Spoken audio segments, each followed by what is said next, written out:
All right, the work session of the River Edge Mayor and Council can now come to order for Monday, April 21st, 2014. The time is approximately 7 p.m. Can I have a roll call, please, Denise? Yes, Mayor. Councilwoman Murphy? Here. Councilwoman Coppola? Here. Councilwoman Biscuit? Here. Councilwoman Negron? Here. Councilwoman Eccleston? Present. Councilwoman Papaleo? Here. And Mayor Mascarenhas. Present. All right, adequate notice of this meeting has been provided by sending notices out on December 21st, 2013 to the Record and the Written News, positioning notice on the bulletin board in the lobby of the Borough Hall, and filing a notice of this meeting with the municipal clerk. I'd like to remind all members of the public that we have 3 fire exits in council chambers, 2 to the front and 1 to the rear. In addition, we are on the record both by video and audio for your own protection. In case any member of the public wishes to speak, they need only identify themselves, and then they can ask a question and make a statement. We have a pretty busy agenda this evening. Thank you, Chief. Usually we deal with the borough administrative topics first, but we have our consultant in here, our architectural consultant, Mr. Police, and a representative from Omdex, I presume. Is that correct? Yes, sir. I'd like to call them both up. Mr. Police, if you could bring another chair. Sure.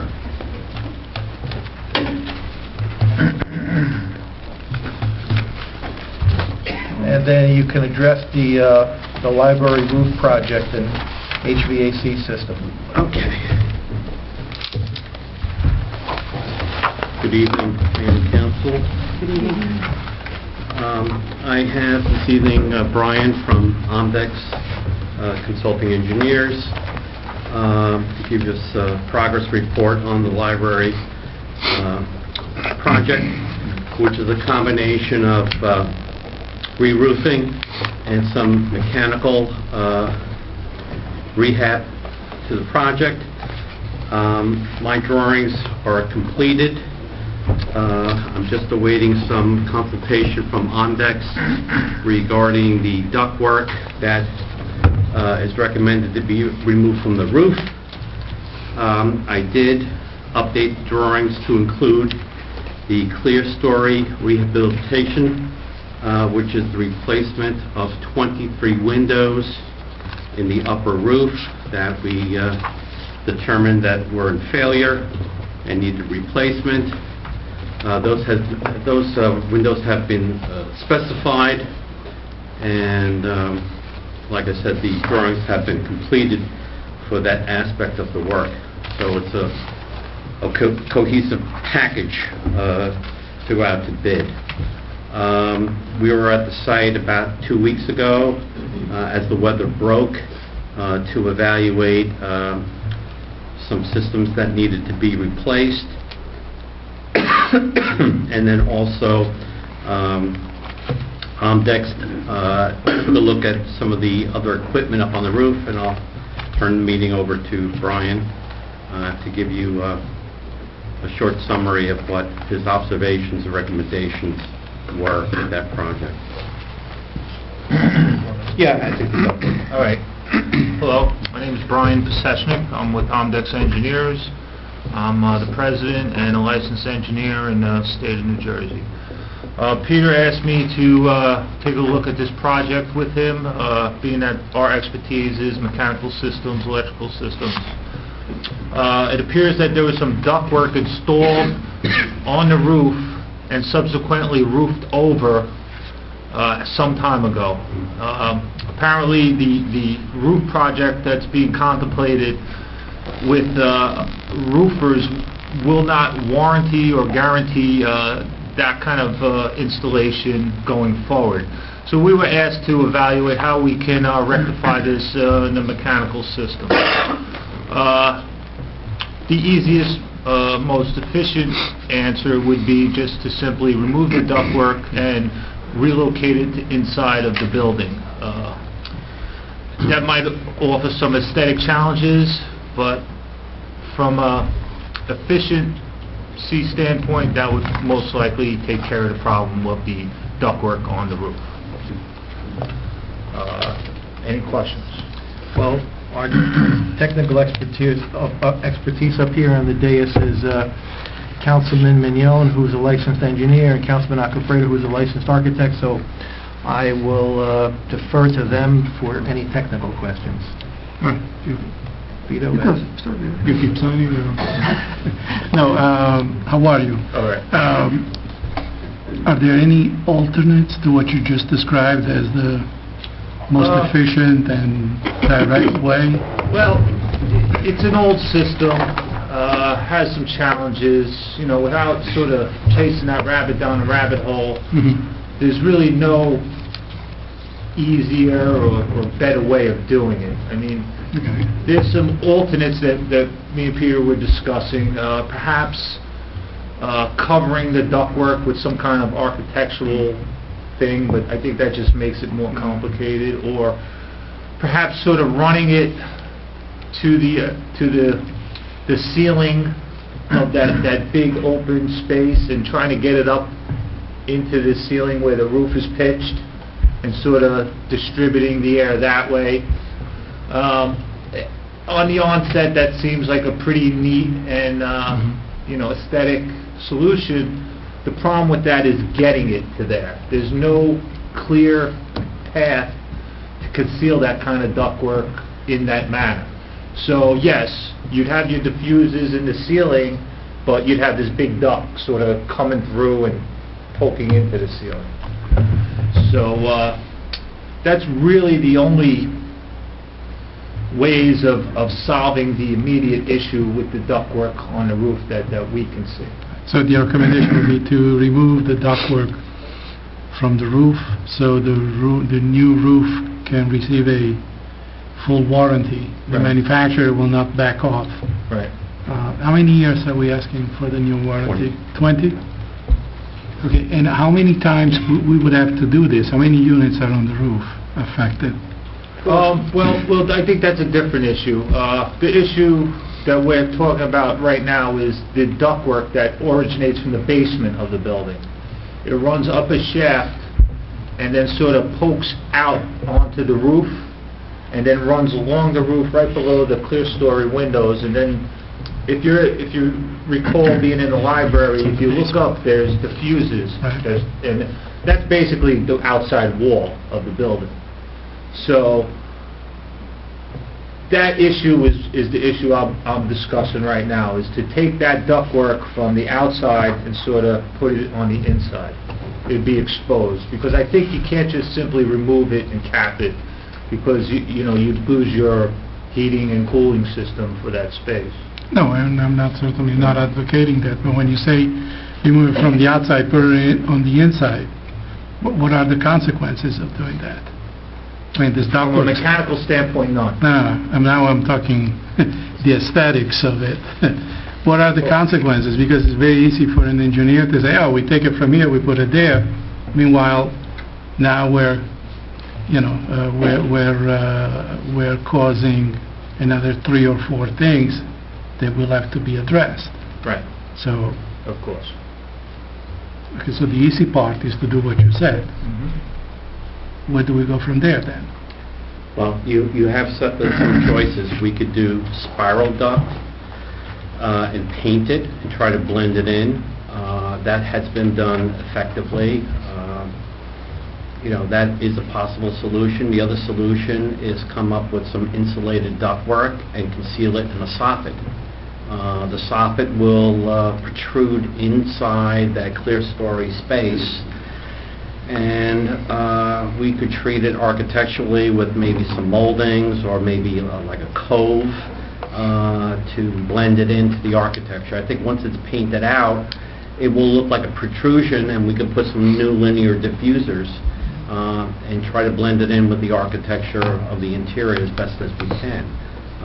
You know, the ductwork is very linear. It's substantial. It's not a 6-inch piece of ductwork. It is probably something 18 inches by probably 15 or 16 inches, so it is substantial. The problem emanates, again, from the ductwork being placed abutting the clear story up on the roof, and it's really not effective. Also, what I discussed with Brian this afternoon would be to add some ceiling fans up in that flat roof to circulate some of that air, because to me, that air is being hung up there. Cool air and hot air is going to be hung up in that clear story, so there's no air movement, because the ductwork shoots out laterally, and the hot air has a tendency to rise up. So by putting two fans in there, it would give us some better air circulation. So the combination of better air circulation, internally more effective ductwork on the inside that's insulated, and also with the clear story windows, we're using an Oregon insulated glass with a coating on it, special coating, to try to keep that clear story space as energy effective as possible. So those three things coupled would make it better than what it is now. Aesthetically, we're going to try our best, whether it's concealed, is one option, or exposed. Exposed might look a little industrial, but I think if you paint it and they have some very good spiral duct out there, I think we could pull it off. That it might look interesting. So you alluded to the fact that your drawings are complete, Yes, and that the engineer was going to complete his input, basically? correct. So- He's going to have to come up with a drawing Right. to supplement Right. what I'm doing, but Then they all we're go done. up to bid at the same Yes, time. correct. Of the work that you just described, how much of that work is not designed or shown yet? Just the soffit detail, whatever we decide with the Okay. soffit. So it's still feasible to capture all this and make it part of the same bid package without Yes, losing any more that's why we're here tonight, to opportunity come of to time. a resolution on a direction to go into, But and here's the hopefully wrap this problem. up. Because of what we do for a living, we may fully understand what you're getting at.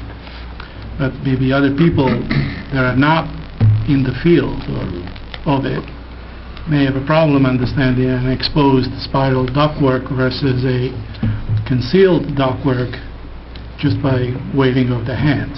So, and I certainly want my council, my fellow councilmen and the mayor to understand the differences. So, guys, The spiral ductwork is spiral. It's metal. It's It metal, goes in a it's spiral. round.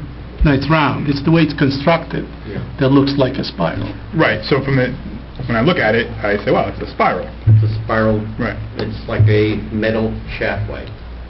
It's a metal duct. It's a tube. But how, explain, Peter, how, you're saying that the terminus would be in the clear story, and it's starting in the basement. For the council, explain where, is the duct going to come out through the basement and go up the wall here, and then up the ceiling to the clear, let everybody get an idea about how you're talking about running the ductwork. Yeah, so they right can get a now, visual. there's a chimney. I don't know if you've seen the building. There's a big chimney that comes up the building and comes out. Right next to that chimney is what we call a duct chase that's already concealed. So you don't see the duct right now. And it runs up in this say, hollow space between the walls. I didn't measure, but I'm going to guess about 3 by 4 feet space that you don't even know it's there. And it rises up right next to the chimney, and then right underneath the clear story windows, it pokes outside, and then runs along the lower roof below the clear story windows, and then sticks in. So what we propose is just to get rid of that duct, close it off, and poke it through the other side, which is in the office area, right behind the main, that nice main lobby area, and then run it along right below the clear story windows, a spiral duct. There's a wall there. Yeah. So are you saying that it would run underneath the current ceiling, and it would be, so it's coming up the wall, normally it goes all the way up to the roof. Now it's going to come up and it's going to come out of the wall, Direction. and then it's going to run under the ceiling and then through the wall? Not under the ceiling. No. Alongside the...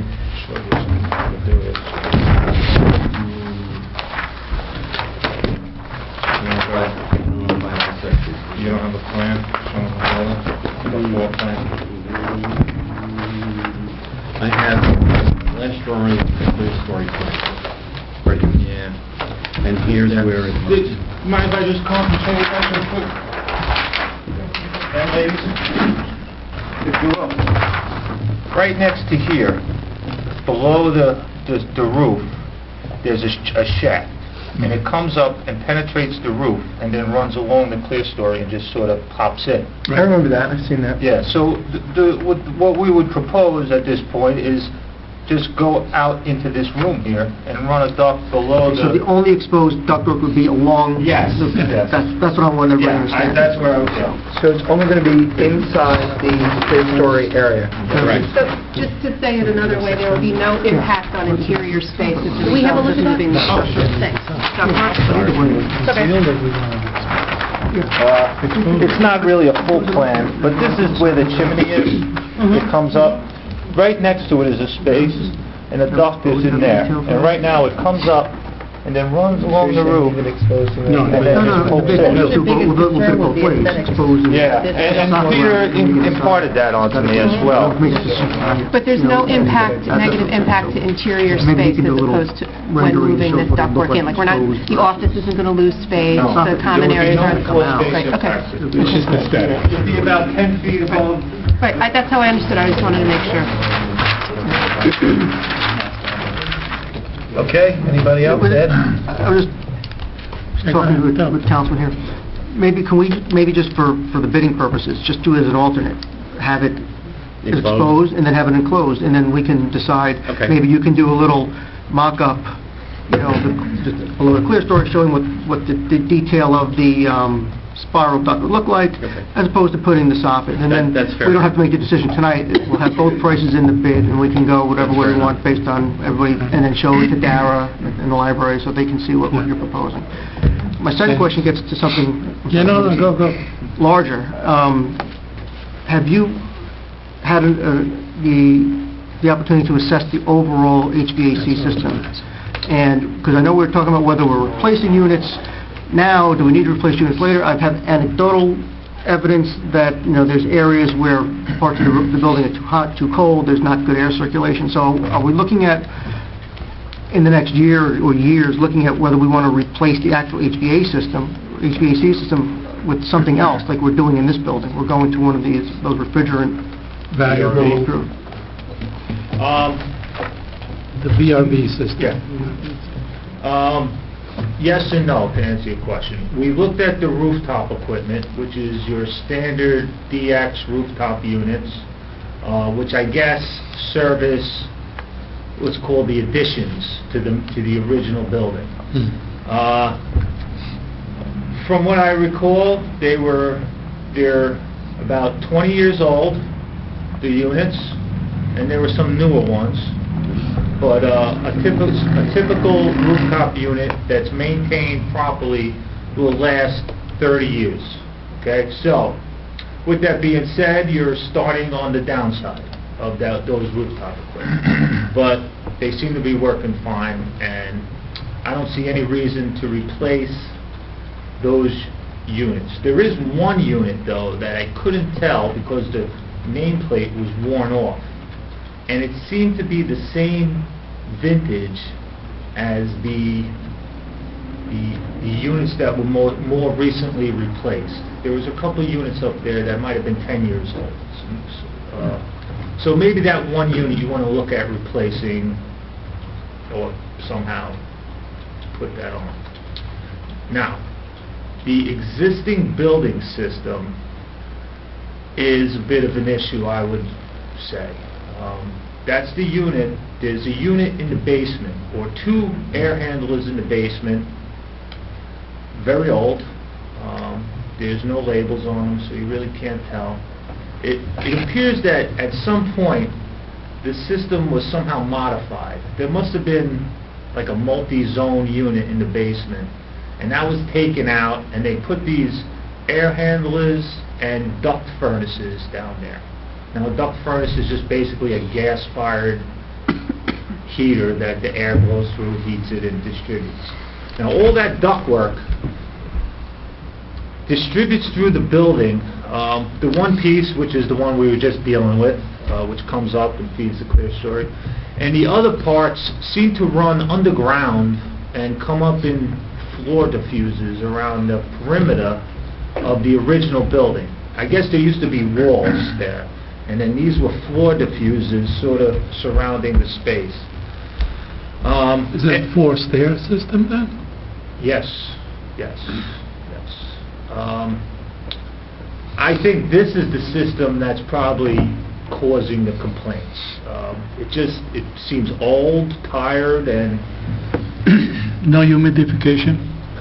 I don't think so. I couldn't see anything. It's like,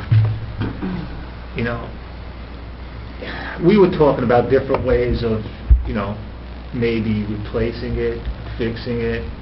Whenever you're dealing with these old systems that have underground ductwork, it's just not what you do these days.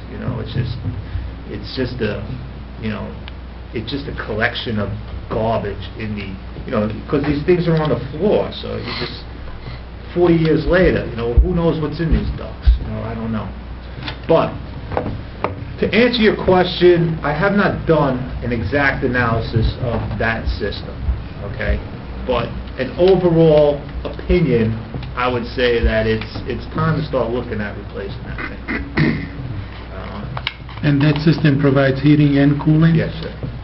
Now, the condensers that serve the cooling appear to be not working at this point, or barely working. The two outside, as soon as you walk in. On the ground. Yeah, one looks like it's taped over or something.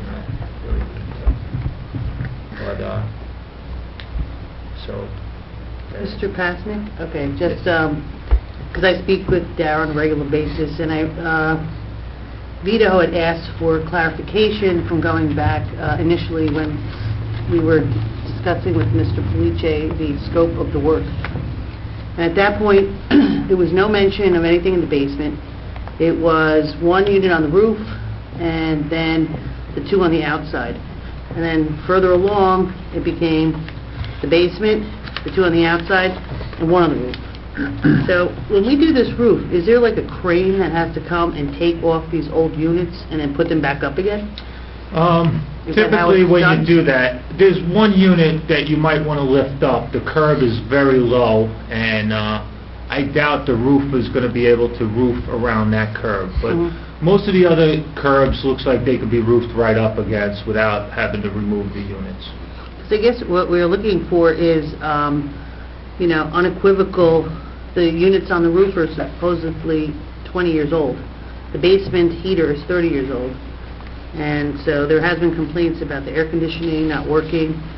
So, 100%, can you tell us, is it the basement, is it the two on the outside and one on top? No, I can't answer that unequivocally, but my opinion would be the basement units are probably causing the complaints. Ed? The bottom line question is, I said, we asked Peter to retain someone to give specifications on what needs to be replaced now. Do the rooftop units need to be replaced now as part of this? Which I'm assuming, based on what you said, probably no. But you're saying that the condensers are problematic, and but that's not related to the roof project. We just wanted to make sure that there was nothing we had to do on the roof, HVAC-wise, in lieu of this ductwork issue. In terms of mechanicals, do we need to replace anything now? I would say no, but it's really, you can do the roof and then down the road replace the units without impact to your roof. Okay? I think that's probably what you want to understand. That's the question. And then if we need to do a fuller, because you weren't retained to do a full... Right. And but to Councilwoman point, we understand there's other issues. That's what I'm saying, we may want to do a fuller, in-depth evaluation of the overall system, but as far as the roof goes, we're fine to go ahead and do that work. The reason for you being here, and I'm glad the council took that step, is in fact to give us the HVAC spin on this, because that's as important as the re-roofing of the library. The concern was that, it's like we do out in the streets over and over. We pave the street, and the utility company shows up a week later and starts trenching the street, So we certainly wanted to avoid that. Absolutely. We will follow, the recommendation to lift the unit up and allow for a new curb, because otherwise we kind of be defeating the purpose of doing a new roof and new curbing. And the units, as they start to decline more and more, but certainly it seems from your preliminary report, we need to pay attention to the basement or forced air furnace with a DX coil on the outside, or a condenser. Let's call it a condenser outside. All right, so I think Mr. Policia should finish the drawings with the additional details that we discussed. And let's go out to bid, and including the lifting of the units for Yes, the we purpose have of that putting already. in. You got that covered. Yeah. So we just have to do the ductwork detail, and then Brian is going to give you the size of the ductwork, and then Yeah. we'll handle it in two ways, option A and B. You had mentioned to us the fans. Are you putting the fans into the bid? Well, that was just a suggestion to push some air in there. We can also make an alternate for two fans, paddle fans, something to push air around. I think, Brian, you would agree with me that that would... Yeah, and whenever you have those high spaces with glass, having some ceiling fans is not a bad thing. It's a good idea. Because the air will get hung up there, because it is a high clear story. It's about 6 to 7 feet high. And it's just my understanding that the hot air and cold air will just get hung up there. So that could just push air around, because I think air gets a little stagnant in that space. And also, I think that air circulation would benefit in that atrium area. The reason I asked or brought it back up is because Councilman Mignon had mentioned that, maybe some sort of rendering where Dara and the library, as well as ourselves, could get a general idea of what this would look like is a good idea. And when that rendering is done, if they could include the fan so that we have an accurate view of what's going to be done. And so Dara, if that's going to be included in it, sounds reasonable. Mr. Pulcher, so that you don't run out and hire an artist to do a rendering. I think what we're referring to is some Maybe diagrammatic details that would clearly explain the components that we have been discussing. I'd be willing to prepare a cross-section, simple cross-section, and, something just in scale, showing that clear story, and maybe a person, the ductwork, the fans, and call it a day, and then present it. And the fans would be more apropos than just putting an exhaust fan on the clear story? I'm looking for the system has a return. a recommendation. So you don't want to just exhaust all that air you just cooled right out of the building. Because then you have more air to make up. Yeah. Right, Exhaust fan. right. Yeah, I was just thinking about just something very simple, because I don't want to penetrate that existing roof. That clear story roof is a fiberglass roof. It's in very good shape, so exhaust fans would create ductwork, more disturbance to the interior, which I don't really want to do. And then also puncture that existing envelope, which is sound and intact. So I'm trying to do something that would be meaningful, I think. Okay? Did we reach a consensus that we're going to have the bid specs include an alternate for removing the exterior ductwork and replacing it with an interior ductwork system Shown exposed, but with exposed. Possibility of But with soffit. with an alternate to do a soffit and a fascia around it. And the ceiling fans. Um, Okay, Great. very good. Thank you very much. Thank you. Thank you. All right. Thank you. 7:30. We gotta move. We have with us this evening Arlene Faustini, RN, the borough nurse, who is here to give us a public health report. Hello. Hello, how are you? Very good. We would like to see, we've started this process where once a year, we'd like to hear from certain departments. We've had our judge up, we've had our DPW superintendent up, so we're having you up just to explain to any new members of the council or to refresh our recollection as to what your duties are, what your workload is, what do you find enjoyable about the job, what do you find your challenges. You can sit down unless you have something to give out to us. I do. I'm glad I have this opportunity because I've been here 17 years, and this is the first time I've got to tell anybody what goes on down there. Good. So I do have numbers. What I did have is 2013. The numbers, they don't reflect exactly what it is, but it's the number of what I'm doing, and the first quarter of 2014. The biggest responsibility, it goes from children. We don't do, the only thing that has changed this past year is we do not do a well baby clinic any longer. The CDC and Vaccine for Children program has now stipulated that that's totally uninsured. We only provide for totally uninsured. We are not seeing that population with New Jersey Family Care. Pretty much everybody has a medical home. So if we do have anybody that has absolutely no insurance, they get sent to New Milford, which is also a New Mid-Bergen town. And but we haven't. I New think Milford have a baby well care? they still do. So what they do is contract like we did. All Mid-Bergen towns came to us. We saw lots of kids from various towns. So they'll go to New Milford. The numbers are very, very low. I think this past year we had one, just so far in 2014, a child, that needed immunizations. So that's the only thing that's changed. A big proponent is the communicable disease reporting system. That is in a job description. That's called the CDRSS. That is a state system. I have to log in daily, and any communicable disease of any resident in town shows up on that. And then you have to investigate it. You do surveillance. You do contact of hospital, lab, doctor, family. What I see predominantly, hepatitis B, hepatitis C. A month ago we had a hepatitis A case that's extremely serious. We've had a lot of pertussis, varicella.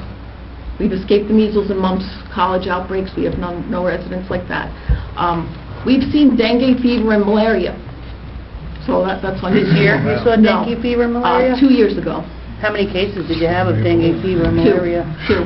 And I don't understand that why we one investigated. Arlene, can we see your report so that while you're telling us... The numbers? Yeah. We can, if any member of the council has So if questions you based ask upon our a report... question, what it says is, it'll say the number of medical visits, which would be people that came to my office or whatever. Unduplicated would mean those are the ones that, they're repeats. I have a lot of repeat clients that come in every Thursday or whenever. And home visits, some are repeat home visits.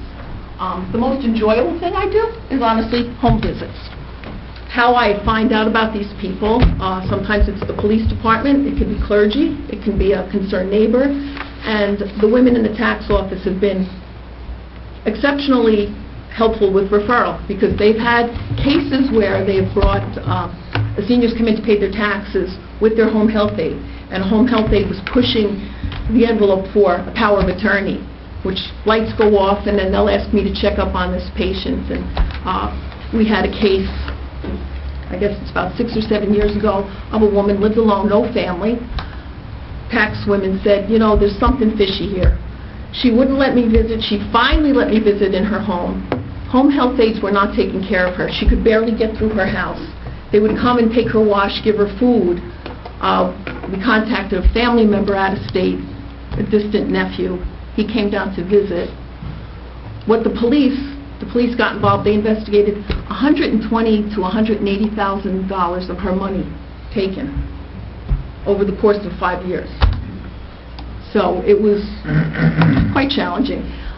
We've had other patients that have been in hoarding situations, so it's really good to get in on a home visit to see what their needs are.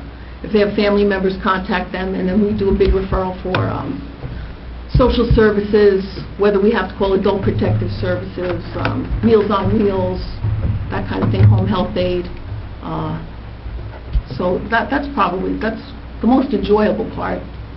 Flu clinic is another big thing. I don't do it in the one-day, 2-hour library line anymore. We open it for 2 weeks. They can come in whenever, no appointment, so we don't have any lines, no rush, no. So that's nice. And that gets them into the health department, where sometimes they're in for a flu shot. I get to do their blood pressure, answer questions, medication questions. We've had several who have been sent directly from my office to the emergency room. Kurt Wilhelm helped me with a woman one day.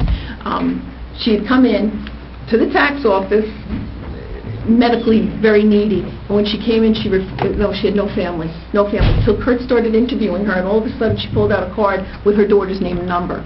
So it was good because we connected her back to her family from Florida. You know, they could come up and take care of her. New Jersey immunization thing. I'm still logged into that, and that's the New Jersey immunization registry for any kid in school. It's mandatory that all doctors' offices plug immunizations as the children get them into the system. So it's accessible, but the docs don't do it.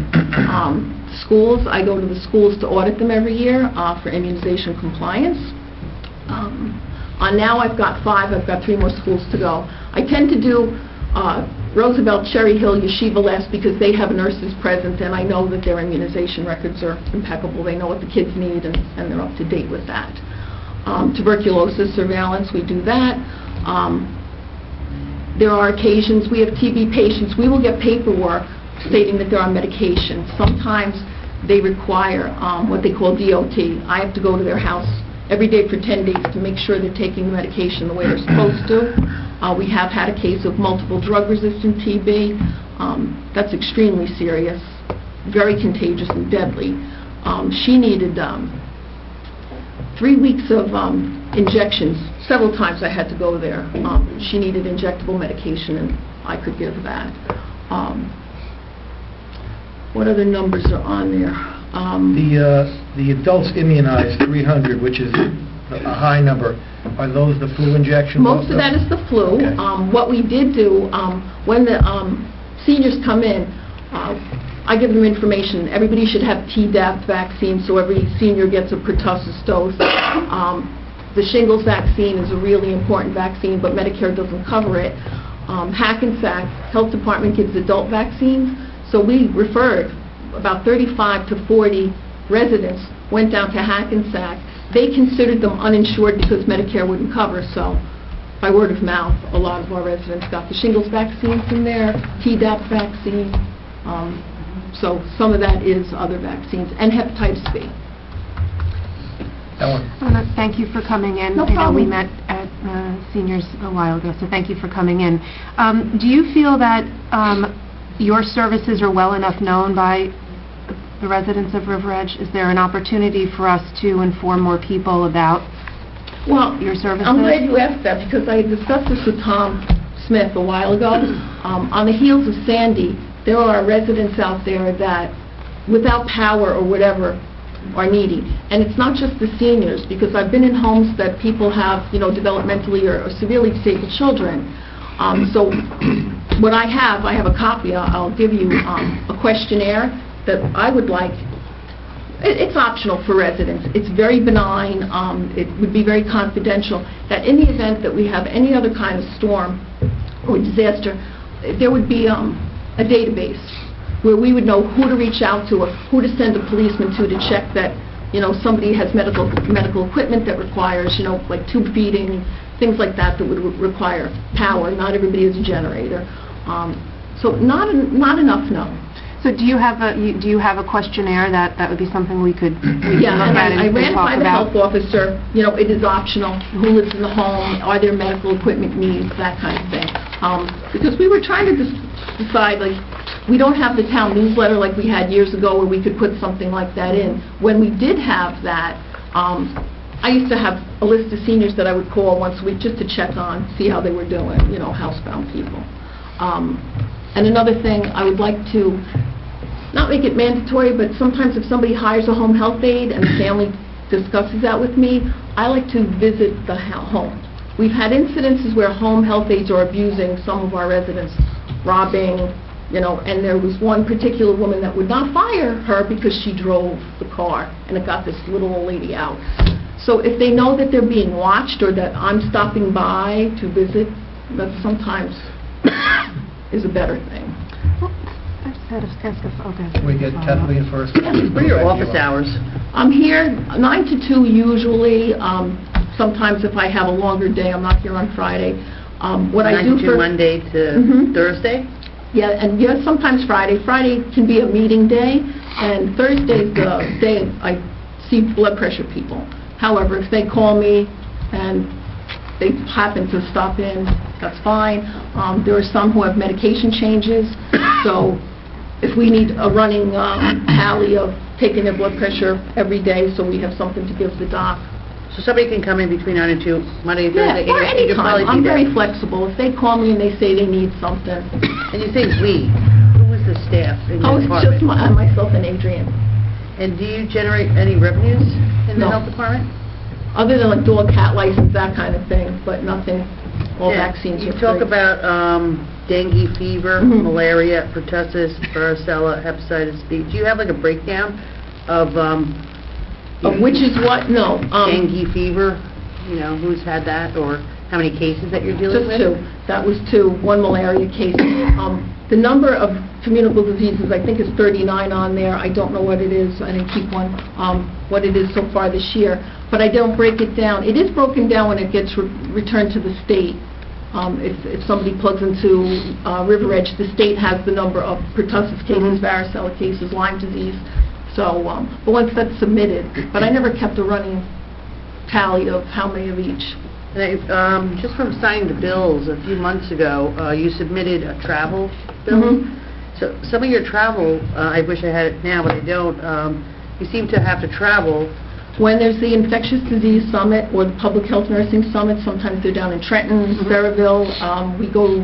They do book the Middlesex Fire Academy for a lot of things.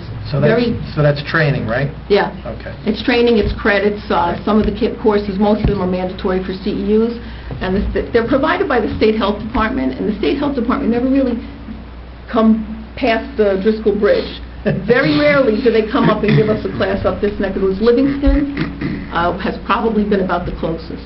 And you're contracted through Mid-Bergen? Is that who? No, I work for River Edge, but Mid-Bergen is our he provides health officer services. Ellen? All right. One other question. Most of what you've talked about here are physical issues. Is there anything you want to report about mental health that we can I'm perhaps glad be because helpful? May is Mental Health Month, so I have a sample proclamation if we could do that. We're lucky enough to have Dr. Odens on our Board of Health this year, and her and I had this big meeting after the meeting about mental health, and we don't address too much of that. So I contacted NAMI, which is the National Association for Mental Illness, the National Institute of Mental Health, and another mental health awareness. And NAMI was difficult to find. It's a very grassroots organization, but they provide tremendous classes. One is a basics class, that's an 8-week program. Another one is for families, that's a 12-week program. And once a month they do information sessions for people with family members, disabled, developmentally disabled, mental illness, accessing medication, funding for if somebody's taking care of somebody that's mentally ill and the parent is getting older. So there's a lot of classes out there. So they're in session now. They wrap up in May, and then they'll hit the ground running again in September. So I have all that information. So we're changing our website in the health department, putting up all these numbers and places people can go so that we can do. So that'll be like a long-term not just the month of May. I'd really like to see that take off in September. Certainly sounds like something that maybe for the mayor's wellness campaign we could consider adding once Well, you learn about. I had the opportunity to see a speaker at Leonia High School 2 years ago, or maybe it was last year. This guy comes down from Massachusetts every year. It's a requirement at senior class at Leonia High School. He was phenomenal. His name is John Morello. He was written up in the New York Times.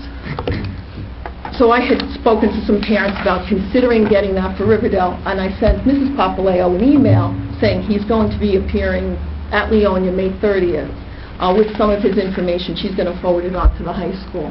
Because it wasn't just an anti-drug thing, it was wise decisions. The man was a very powerful speaker. Thank you. Just have one more question. You recently, I guess within the past month or two, went down over to SCORE to do their blood pressures. Is there any reason why, now I know you've given some reasons why you can't go there, but... Well, the confidential, I've been there, you requested I go, so I have been there. I have not been there this month. When I'm there, it's a confidentiality issue. There's no privacy. Technically, the records are not allowed out of my office, so what I do is just bring a piece of paper and I just write down their blood pressures.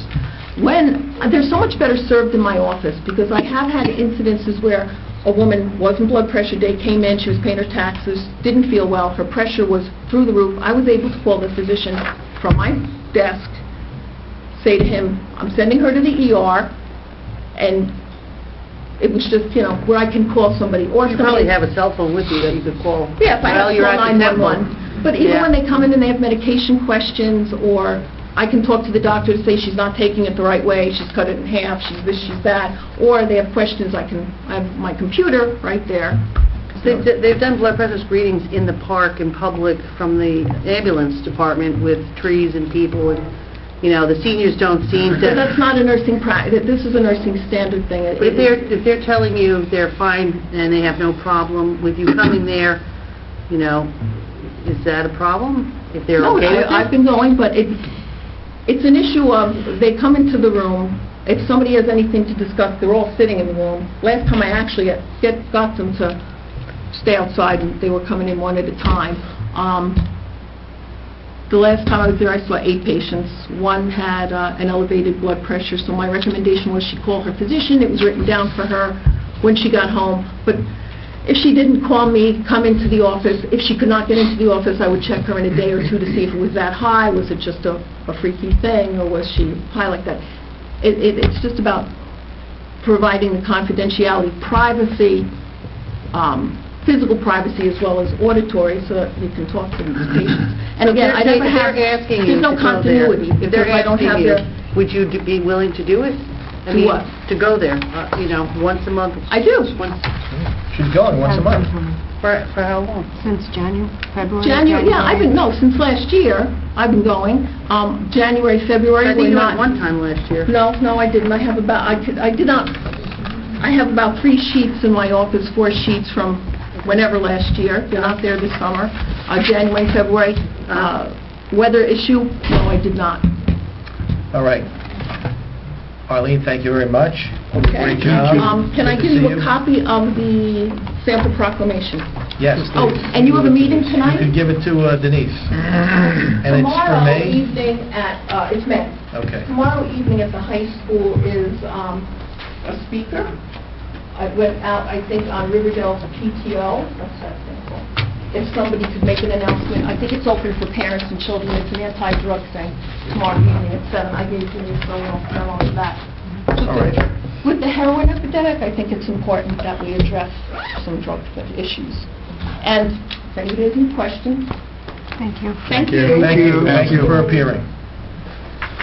Okay, we have 10 minutes left until the 8 o'clock meeting. I'd like to, let's do something easy, like the consent agenda. Does any member of the council have any item on the consent agenda that they would like to pull out for separate discussion or consideration? If not, then can I have a motion to accept the consent agenda? So moved.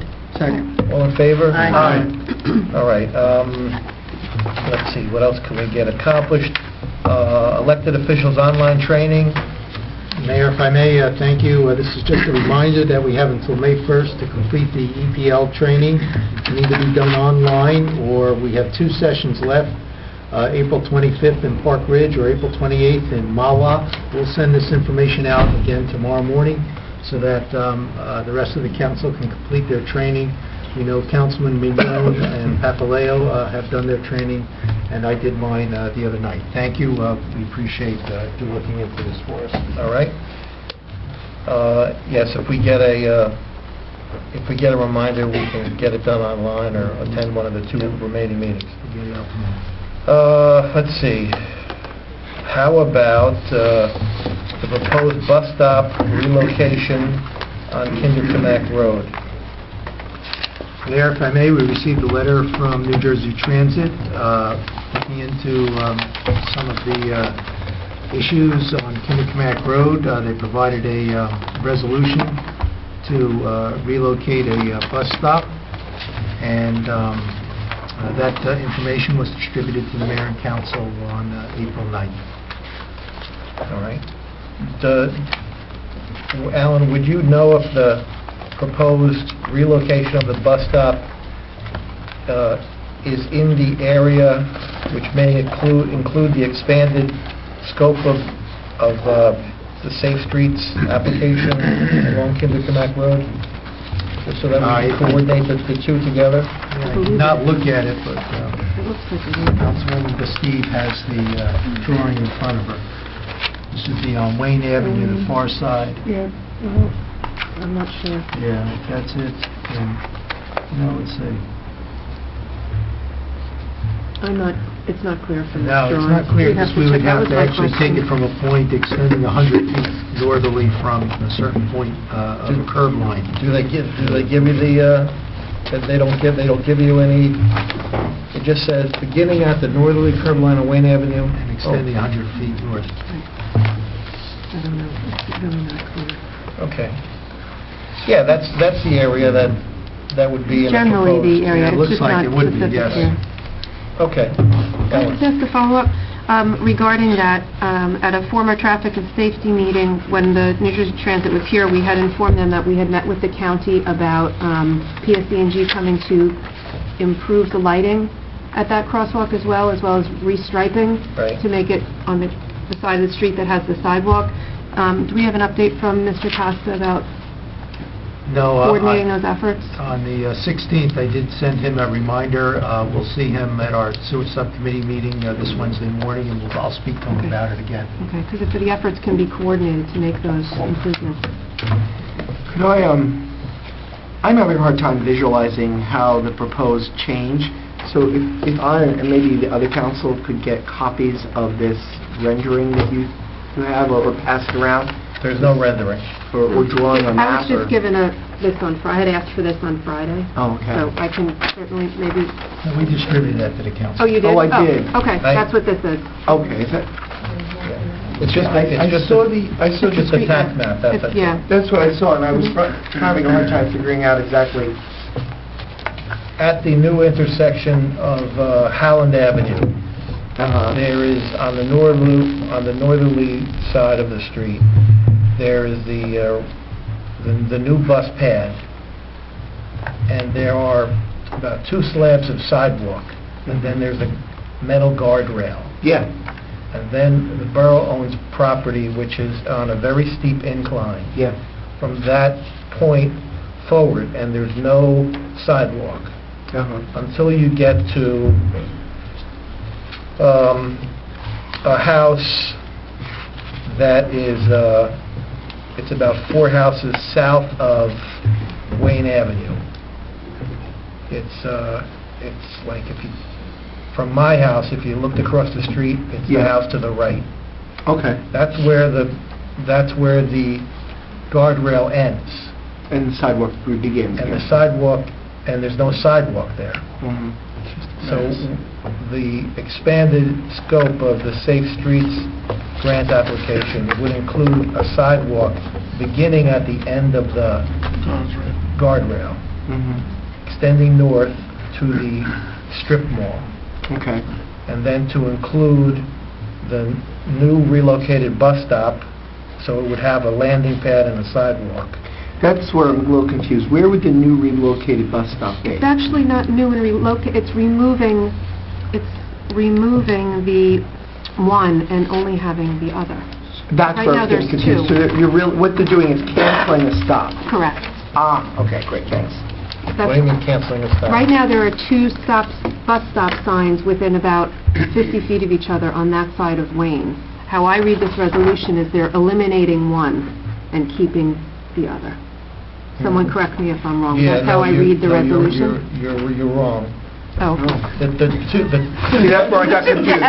This is why I was getting confused. They always put up two bus stop signs But to that's what it signify says. the beginning of the bus stop and the end of the bus stop. So it's- But the bus stop is like 50 Right. feet wide. So where are they going to put it? They're just going to move it 100 feet north of... Of the northernmost of one? Wayne Avenue, yeah. Okay. Oh, so they're But now... not canceling, they're just shifting They're it. just shifting it Yeah, a little they're not more, eliminating it. Okay. a little more north. Okay. And if we are successful in getting the Safe Streets application, we'll be solving two problems at the same time. Awesome. We'll have a place for the people to safely get off the bus. We'll have a crosswalk across Kinderkamak. We'll have a sidewalk area where the children in those houses can walk on the sidewalk, cross the sidewalk, and go to Cherry Hill School if they're enrolled in public schools. Great. All right, so that would be the expanded application. I would like council's support for that. Sandy, I'm sorry, one Yeah. other thing. If Marlene Casey doesn't think it will negatively impact the application, I think there's an opportunity to apply for a radar display as part of the Safe Routes to School, from my understanding from New Jersey DOT. So if we could ask her if it doesn't have a negative impact on the application, I think that'd be a good asset for the borough to acquire. And I know that that's one of the things that DOT said you could apply for All as part right, of it. okay. Only There on Kinderkamak Road? For at one of those, you can move it around, not the one that goes on the back of the police car, but one of the No, portable... it's freestanding one. Right, Freestanding one. But they're mobile. right. Yeah, on wheels. Yeah. Yeah, we could use that in a couple locations. Right, so if it doesn't have a negative impact on the application, I would request that we include that. All right. So do you want us to make a motion, Mayor? Yes. I'd like to make a motion. Second. All right, there's a motion and a second. Any further discussion? All in favor? Aye. Thank you.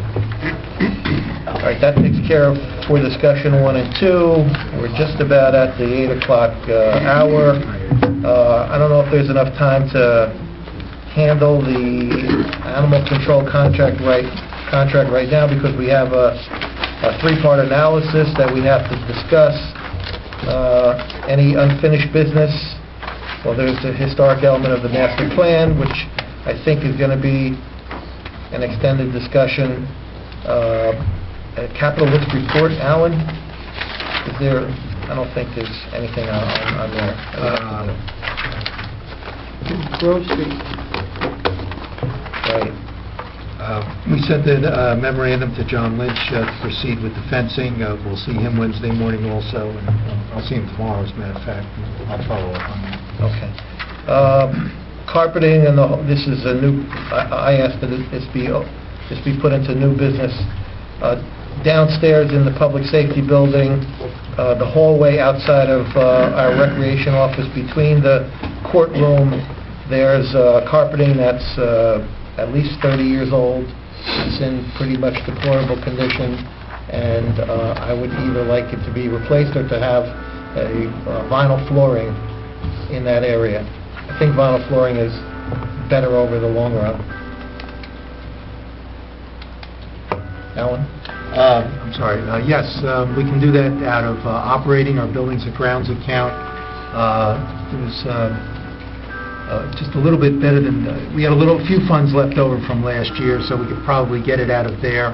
That's what we would recommend. I spoke to John Lynch about it today, and he recommends that we tile it, we don't replace it with carpet. So if that's what the council wants to do, we'll get it out of that budget, and we can probably get it done with quotes as soon as possible. Can I get a motion on that? A motion to appropriately refloor the area. Second. Any further discussion? All in favor? Aye. Thank you. Can I have a motion to go into the public meeting and to adjourn this meeting? We can come back into the work session after we do the 8 o'clock meeting? So moved. Second. All in favor? Aye. Aye. Okay, very good. Anybody need to take a short break? All right.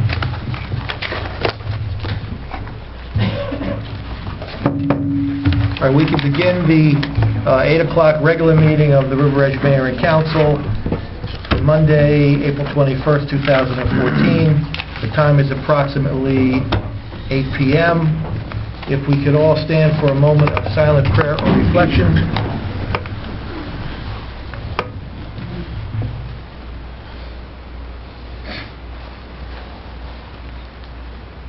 If Councilwoman Bastide can lead us in a salute to the flag. Allegiance to the flag of the United States of America and to the republic for which it stands, one nation, under God, indivisible, with liberty and justice for all.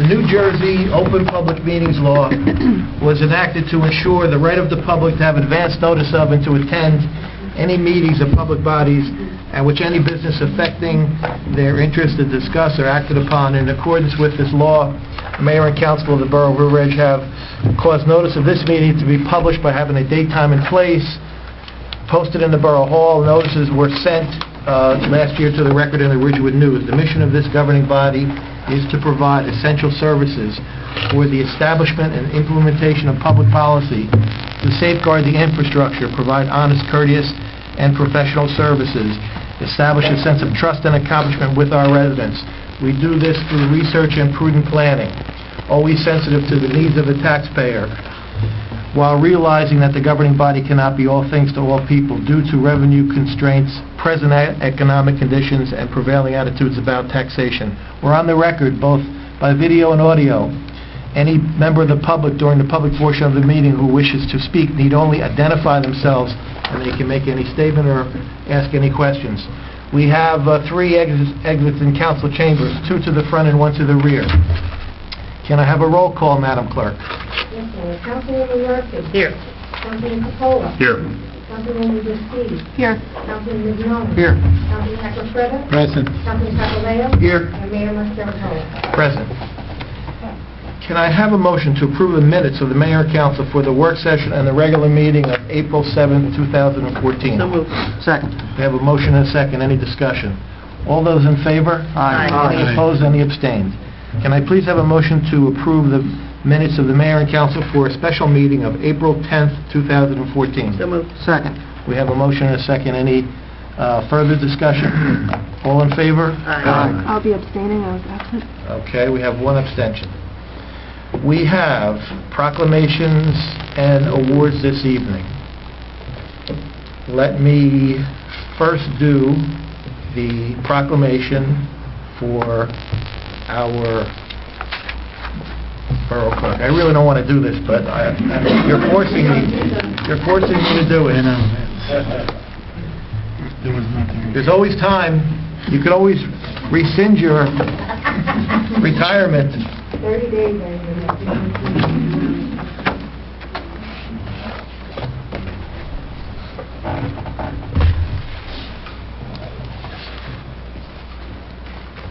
Thought we were going to toast with that before you went last there. I need something stronger. Looks like that, but it's not.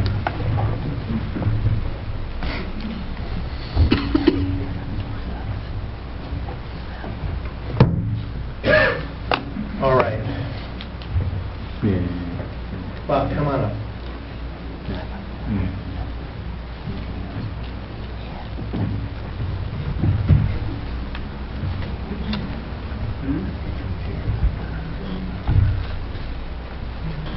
All right. Whereas Denise Don Diego and her husband Bob have resided in the same home in River Edge for over 40 years, they've raised 2 children, Danielle and Craig. Whereas in 1986, Denise answered an ad in the town newspaper for a part-time position in the Borough Construction Department and was hired on the spot by then Clerk Administrator Angela Grillo.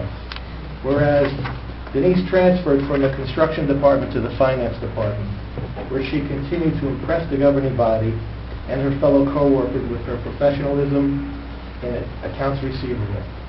Whereas in 1992, then Treasurer Alan Negrian asked Denise if she would be interested in the Deputy Borough Clerk position, to which she was promptly appointed. During the next 12 years, Deputy Borough Clerk Denise Don Diego continued her track record of excellent public service and continued her education by obtaining her state certification as a municipal registered clerk. Whereas in 2004, Denise was appointed as municipal registered borough clerk, and over the past 10 years has always served in a compassionate and professional manner, earning the respect of the governing body under many, many different administrations, and her fellow employees and residents of the community in general. Whereas the mayor and council desire to express their heartfelt appreciation and celebrate a day of recognition. Now therefore, on behalf of the Borough Council, I hereby proclaim April 22nd, 2014, tomorrow, as Denise Don Diego Day.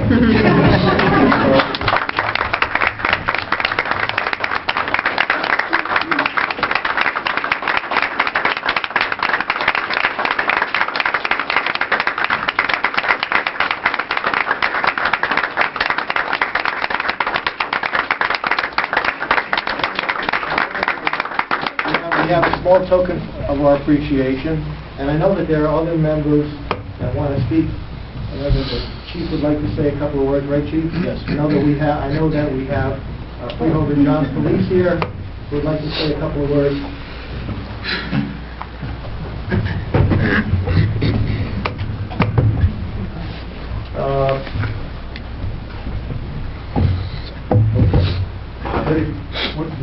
Where did this come from? Judy just gave it to you. Okay. John, come on. Sure. Well, Mayor, great to see you. Well, it's a pleasure for me to be here, and you can go home. I could have walked here, but I decided to drive. But certainly, it's been a great honor and privilege being a councilman in this wonderful town of River Edge. But to work with Denise has been such an incredible experience. And when I got the notice that she was retiring, I'm like, maybe we can bring her to the county. Not that much farther. Hackensack's not that far, but certainly what you have, your example, your professionalism, your hard work, and your impartiality is so important. You know, and today, you know, we're so polarized in many respects with party politics, but you never let it get into the way of doing your job here. And you have been a great model for me as I moved into a different building, a little bigger, but it's people and working with people, and you've done that wonderfully. If I can just, on behalf of the Board of Chosen Freeholders, Bergen County Board of Chosen Freeholders presents this certificate of commendation honoring Denise Don Diego for your 27 years of dedicated service to the Borough of River Edge and to the high standard of excellence you have achieved in your career. Presented, well, today's the 21st. May 1st is your last day? Okay, I'll come back. But on behalf of David Gantz, Chairman, Joan Voss, Vice Chairman, I, as Chair Pro Tempore, Maura Dina Cola, and Tracy Dura, and James Tedesco III, we say thank you for your service. And you have touched many people's lives, and you've made River Edge a wonderful place to live. So congratulations. Thank you so much.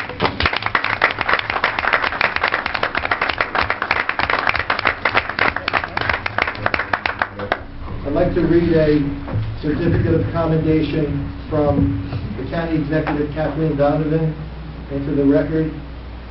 This is a certificate of commendation honoring Denise Don Diego in appreciation of 27 years of service and dedication to the residents of River Edge. Signed, Kathleen A. Donovan, County Executive. Thank you.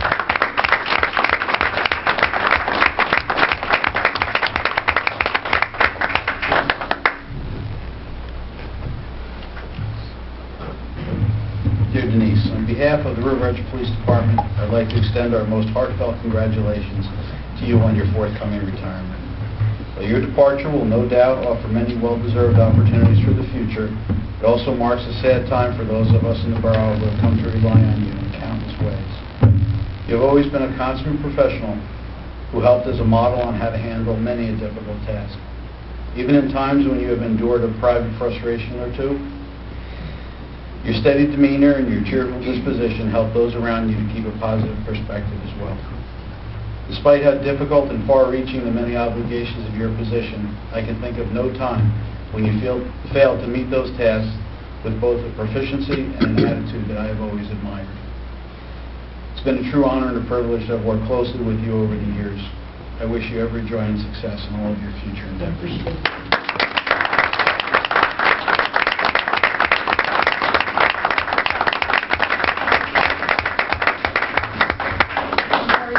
Thank you, everyone. I'm going to get emotional. I can't get emotional, but I thank you so much. If anyone told me 27 plus years ago that I would be standing here retiring as a borough clerk, I would have laughed at them. I did not expect this when we started here. I guess I'd be very fortunate to say I love my job. I've loved my job for all these years, and I don't think everyone can say that. I also want to say not only our volunteers are so wonderful in this town, our employees are wonderful. I'm very, very blessed. We have many wonderful young women that work here, are very talented, very intelligent, and I'm going to miss everyone. And of course, Judy, the best deputy anyone could ever have, and we've gotten to a point where we finish each other's sentences, just glance at each other and know what we're thinking. And of course, Alan. I know. He's kind of holding up. I would like to hear from him. When I said, when can I hand in my letter of resignation, he said, never. And he said we were going to retire together, but he understands. And he's been just a wealth of knowledge for me. He's been just really so helpful to me over the years. Answered all my questions, and I had many. And it's really been an honor. And the town is very, very lucky to have probably the best CSO in the state. And I appreciate it. And I see other people in the audience, Alphonse, thanks for coming. And I've been very fortunate to have wonderful mayor and council. Very fortunate. You don't see us in the paper like some of the other towns, thank you, God.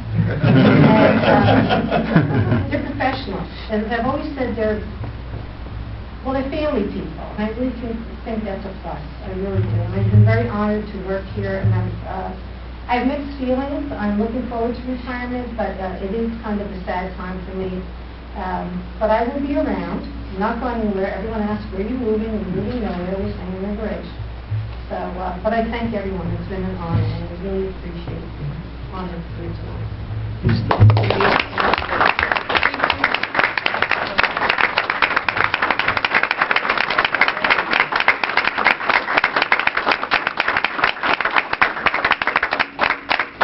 See Assemblyman Eustace in the audience, and he has something that looks like it's for Denise, so come on up. Thank you very much, Mayor. Thank you, ladies and gentlemen of the council. I'm sorry to arrive late.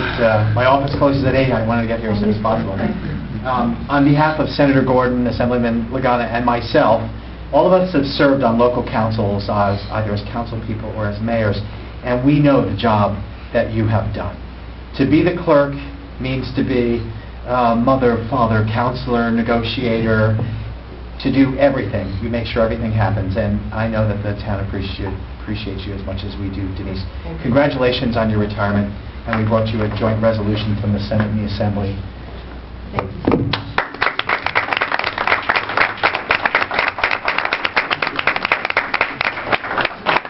Can we get a picture with Alan, too? Yeah, of course. We'll watch you around.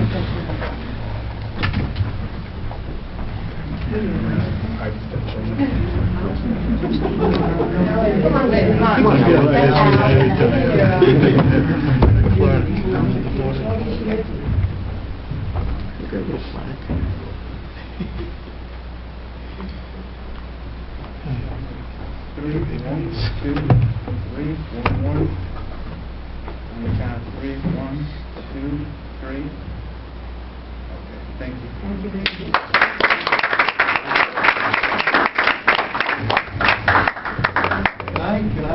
picture with you. Yes, that would be very nice. Oh, wow. And I have to add, we will be welcoming a wonderful lady to take over my spot. And I know she's going to be an attribute to our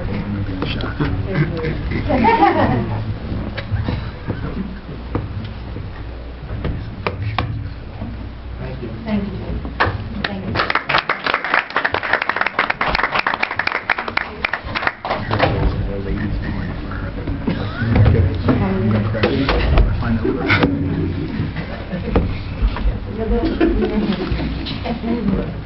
Your hands like my son.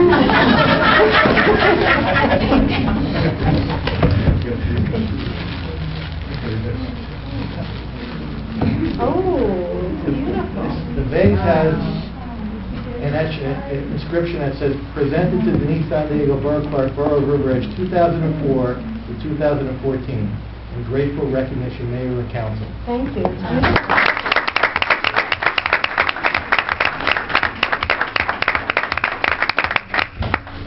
Thank you again. It's been an honor.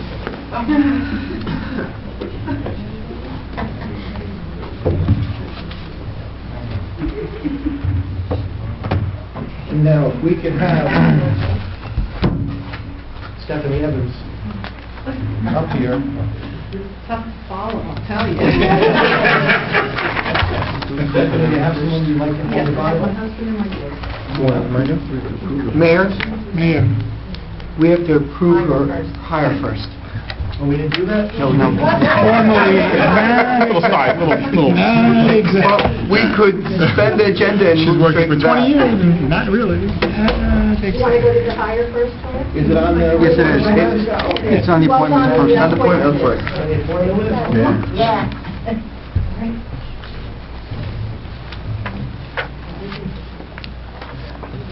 Second page. Move along. Second page. All right, we're doing approval of the minutes. On the The top. back of the front, of the first Back page. on the top. Here we go.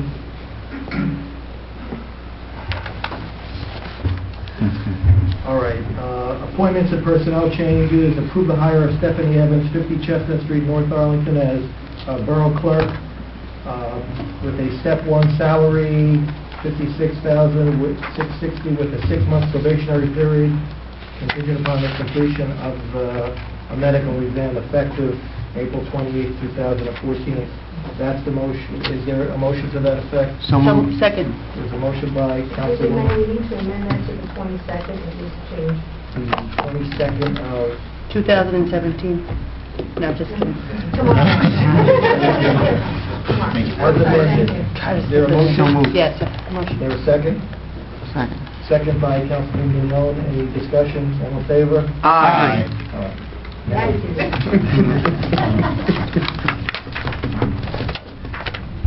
Oh, here we go. I lost you there for a second.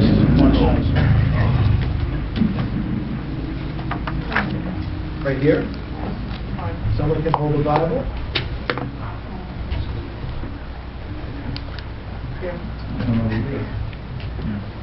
Put your left hand on the Bible, raise your right hand. I state your name. I, Stephanie Evans, Do solemnly swear do solemnly swear that I will support that I will support the Constitution of the United States the Constitution of the United States and the Constitution of the State of New Jersey, and the Constitution of the State of New Jersey, that I will bear that I will bear true faith true faith and allegiance and allegiance to the same to the same and to the government and to the government established in the United States established in the United States and in this state and in this state, under the authority of the people. under the authority of the people. And I state your name. I, Stephanie Evans, Do solemnly swear do solemnly swear that I will faithfully, that I will faithfully, impartially, impartially, and justly perform and justly perform all of the duties all of the duties of the office of municipal clerk of the office of municipal clerk to the best of my ability. to the best of my ability. So help me God. So help me God.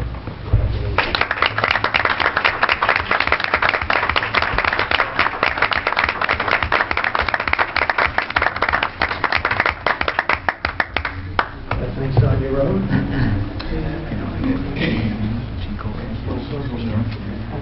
We got it, right?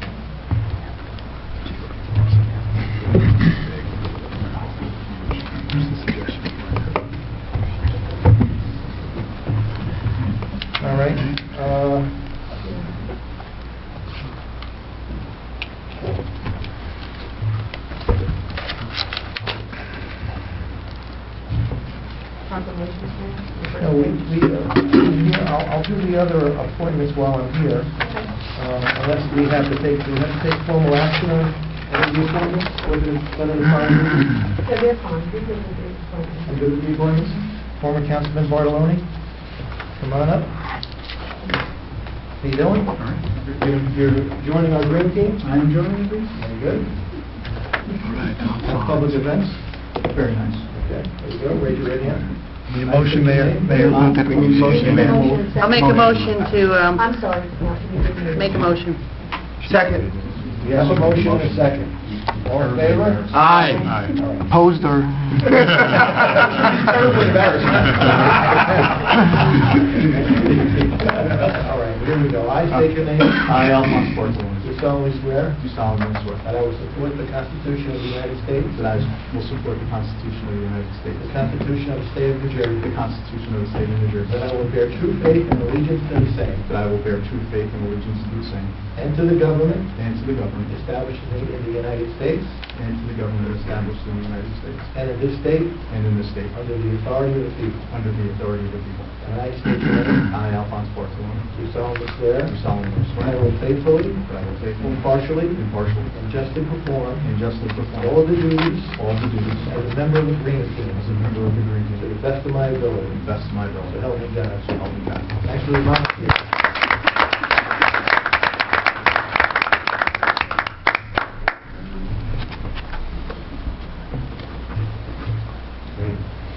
See you in court.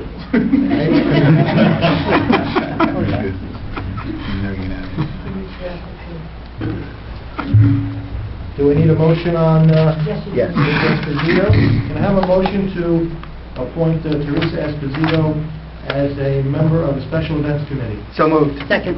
All in favor? Aye. Teresa, come on up. Can your husband come up too and hold the Bible? All right. And we have two volunteers in the family, right? You're on zoning, and are you on beautification? And Teresa, you're going to be the newest member of Special Events. Right. All right, did you raise your right hand? Put your left hand on the Bible. I state your name. I, Teresa Esposito, You solemnly swear do solemnly swear I will support the Constitution I will support the Constitution of the United States of the United States and the Constitution and the of Constitution the of State of New the Jersey, State of New Jersey, that I will bear that I will bear true faith true faith and allegiance and allegiance to the same to the same and to the government and to the government established in the United States established in the United States and in this state and in this state under the authority of the people. under the authority of the people. State your name. I, Teresa Esposito, Do solemnly swear do solemnly swear that I will faithfully, that I will faithfully, impartially, impartially, and justly perform and justly perform all the duties all of the duties of a member of the Special Events Committee as a member of the Special Events Committee to the best of my ability. to the best of my ability. So help me God. So help me God. Thank you.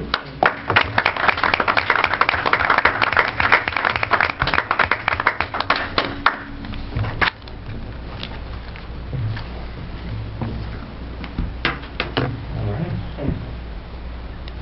Now, the next special event is this Saturday. River Edge Run. Okay. You have to have your speakers on. Okay, proclamations. Still have a few. Then a folder in front of you. Yeah, my folder, I took my folder. What do you need? This folder, this proclamation was in front of you. Denise, do you have it with the one there? Oh, here it is. See, she retires and everything gets lost already. I think you put it on. No, that's not. He gave it all to Denise. She has me.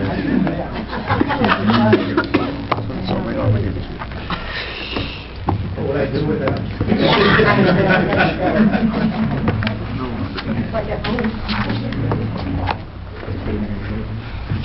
All right, we have a proclamation, two proclamations that I would like Peggy White to accept.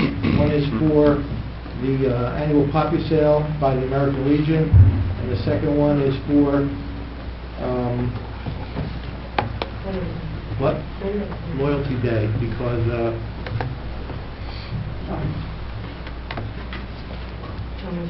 because Joe Maggiore is not here to accept it. Okay. Whereas the annual poppy sale by the American Legion and the Veterans of Foreign Wars has been officially recognized and endorsed by government leaders, whereas poppies are assembled by disabled veterans, and the proceeds of this worthy fundraising campaign are used exclusively to benefit disabled and needy veterans, widows and orphans of deceased veterans. Now therefore, the mayor and council of the borough of River Edge, we hereby urge citizens of the community to recognize the merits of this cause by contributing generously to their support, to the purchasing of poppies from May 1st to May 31st, which is designated as annual poppy sale days in the borough of River Edge. Further urge all citizens to support the American Legion Auxiliary, the Sergeant Walter Scott Brown Unit number 226, the Veterans of Foreign Wars Auxiliary of the Calviny Clavel Cross Post number 876 of River Edge by buying and wearing the red poppy. Thank you. And then the next one is the citizens of this community are extremely proud of this nation's more than 200-year heritage of freedom and are loyal to the ideas, traditions, and institutions which have made our nation so great, whereas many Americans display their loyalty through careers in public service. Whereas members of our armed forces ensure that our nation remains strong and secure, as well as defend democracy around the world. Many citizens give their time to greater causes, through charitable, civic, or church activities, to demonstrate loyalty by working to improve our country and the lives of its people. Whereas Loyalty Day recognizes the solemn bond between America and its citizens. It provides an opportunity to recognize those who demonstrate their loyalty every day and challenges all of us to find ways to contribute to the greater good of our country. Whereas this glorious occasion will serve as a reminder of the loyalty of members of the Veterans of Foreign Wars throughout the United States, the loyalty they displayed while serving in our armed forces during war times. Now therefore be it resolved that hereby in recognition we hereby proclaim May 1st, 2014 as Loyalty Day in the borough of River Edge. And you please accept this on behalf of the Veterans of Foreign Wars. Thank you. May I say something about Joe? Yes, go ahead. When I found out that he couldn't be here, I accepted for Joe Maggiore, who couldn't be here tonight. He's the most dedicated member representing veterans in our area, and a very proud member of the Veterans of Foreign Wars. One of the great things that Joe has kept going is his dedication to involve school children with Memorial Day and teaching them about our armed forces and those who gave their life for us to be free. And he's very dedicated with that. And it's just fantastic that we always have something to him, especially. And he's very, very proud to get this proclamation as read as we are. Thank you. Thank you.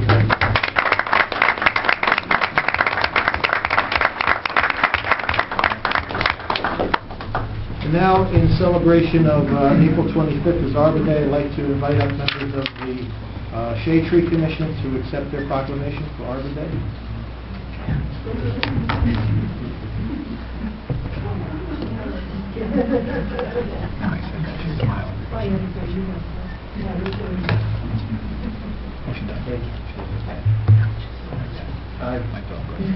Whereas in 1872, J. Sterling Morton proposed to the Nebraska Board of Agriculture that a special day be set aside for the planting of trees.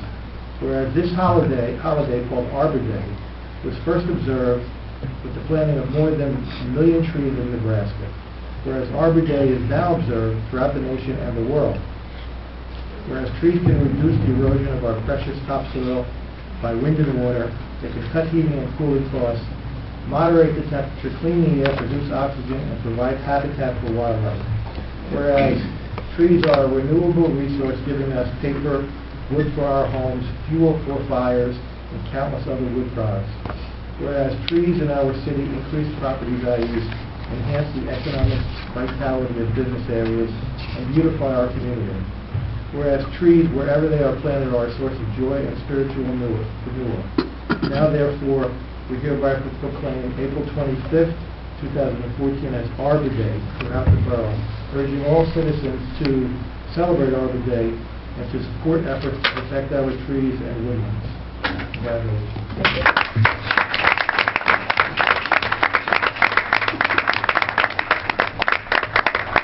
And thank you to Denise for taking all the crazy tree calls for us. If you get bored in retirement, you're welcome to take any of those calls. Transfer.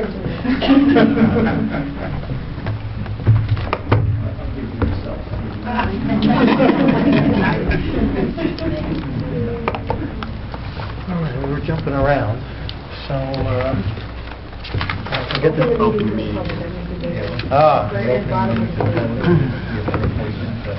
Great case. Can I have a motion to open the meeting to the public to speak on any agenda item? Second. There's a motion and a second. Any discussion? All in favor? Aye. Any opposed? All right, the meeting is open to the public for any member of our audience to speak on any issue on the agenda. We will later open to the public to speak on any issue. I see a hand up. Peggy? Maybe like 741 Center Avenue. I would like to thank Denise for being such a dedicated person. As you all know, that I've been coming to these meetings for so long, and Alan can attest to it, that she has been the best, the very best of borough clerks that have been here, and very, very dedicated to her work. And I applaud her over and over again. Thank you, Denise.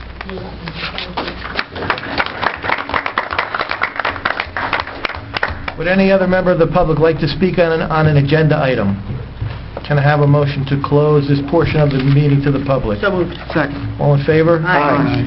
Okay, can I have a motion to approve a salary change to Craig Casey, patrolman in the police department, from an annual salary of $106,630 to $115,160 for performing duties of sergeant for 75 days per the existing PBA contract, Article 30, effective April 4th, 2014. So moved. Second. We have a motion and a second. Any discussion on this issue? All in favor? Aye. Thank you. You may open the budget.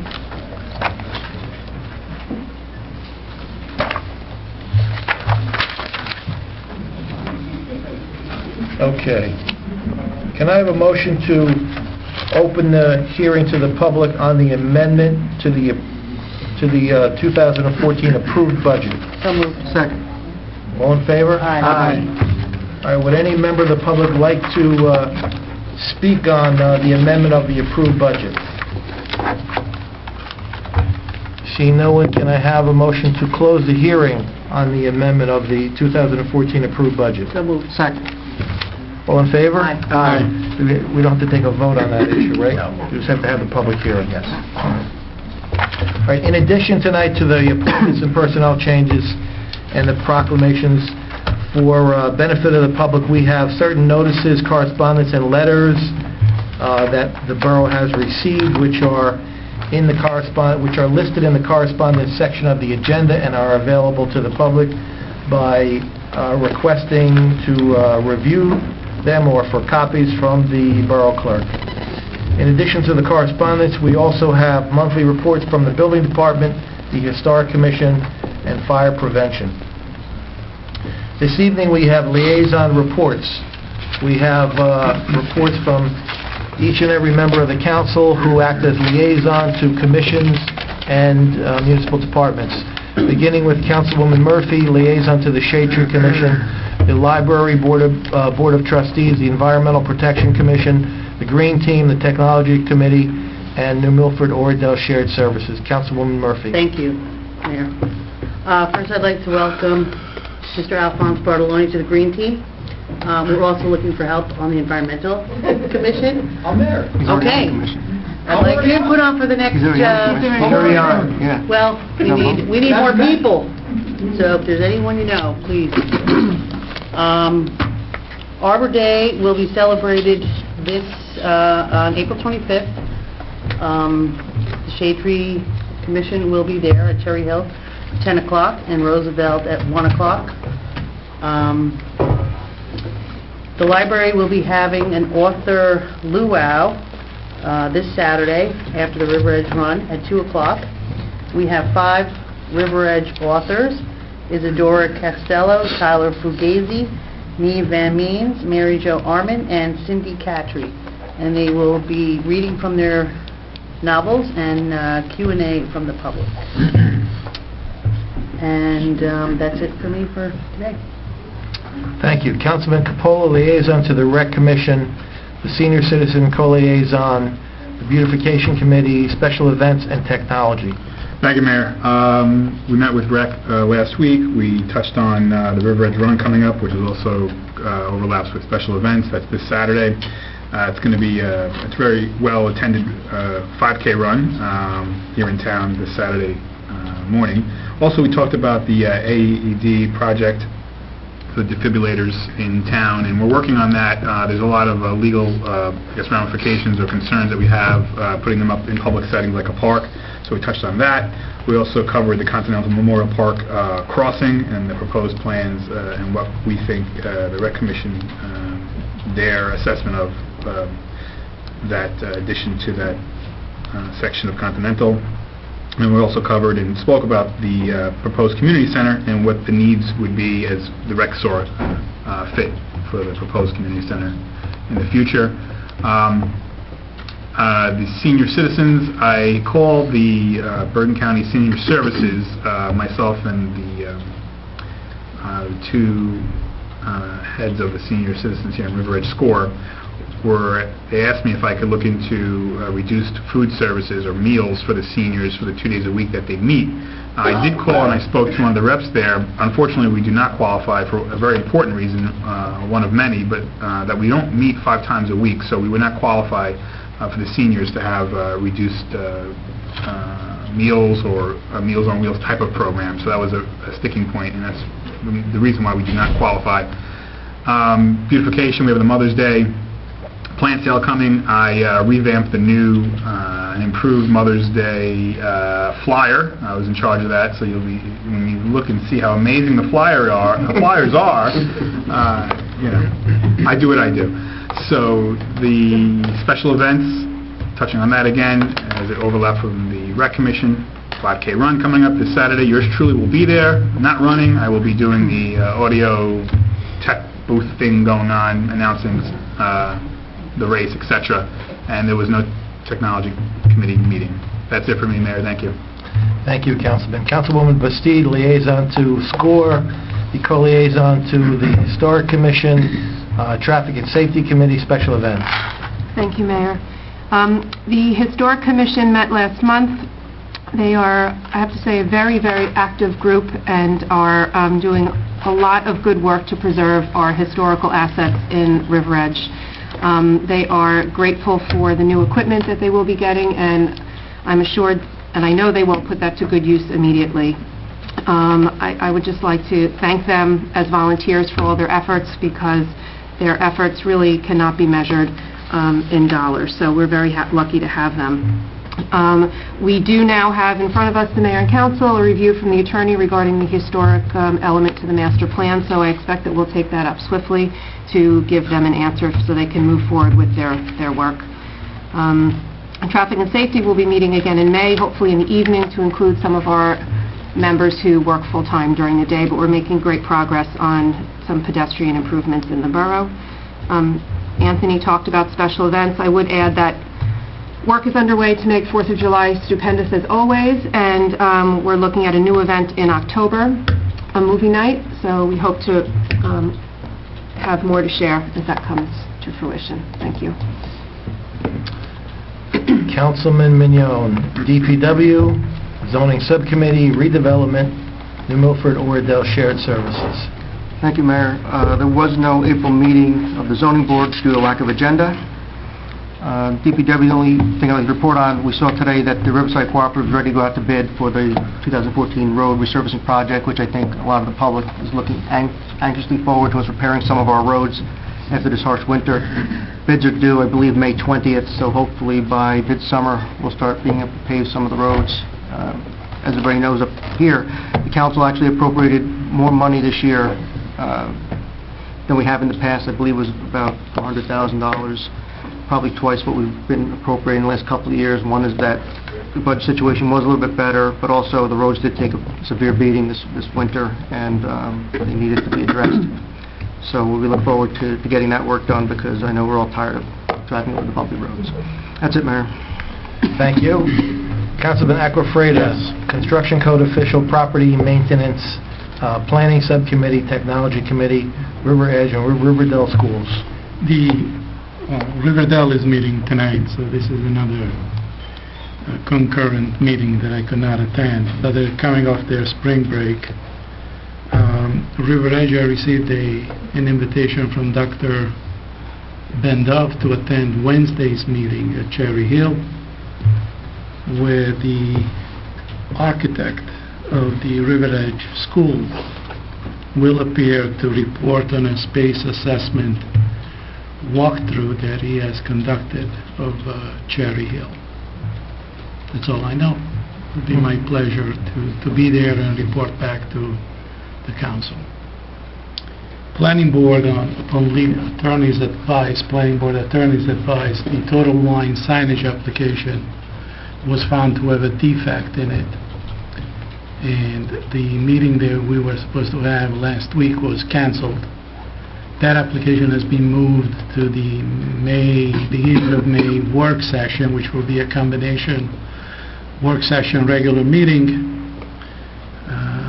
The status of that application for an increased area of signage will not adversely affect the issuance of a certificate of occupancy. So if they want, they can certainly stick to their opening schedule.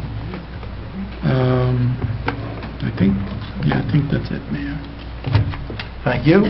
Councilman Papaleo, liaison to the Police Department, the Fire and Fire Prevention, and the River Edge Alliance Against Alcohol and Drugs. Thank you, Mayor. I've had several meetings. I have weekly and frequent meetings with the chief and the PBA of the police department in general. The chief was kind enough to give me a highlights report, which I'd like to share with the council. April 1st to April 21st, the New Jersey Division of Highway Traffic Safety commenced the Distract Driving 2014 statewide enforcement initiative. It was part of a nationwide enforcement effort with the slogan, "You drive, you text, you pay." The purpose of the campaign was to undertake visible, targeted enforcement during April, which is the National Distracted Driving Month. While final enforcement statistics will not be compiled until May 5th, River Edge Police Department issued in excess of 100 moving summons during the month of April. That total included summons for multiple offenses, not just distracted driving. I'd like to just add that I think this is a great service that our police department offers us, because it not only makes our drivers aware of the danger of their actions behind the wheel, but it protects our children and our families as they walk our streets and as they commute in cars. In April, the River Edge Police Department was contracted by the Bergen County Prosecutor's Office regarding a soon-to-be patrolled individual with a history of sexual offenses against a minor. Follow-up investigations, paroled rather, not patrolled.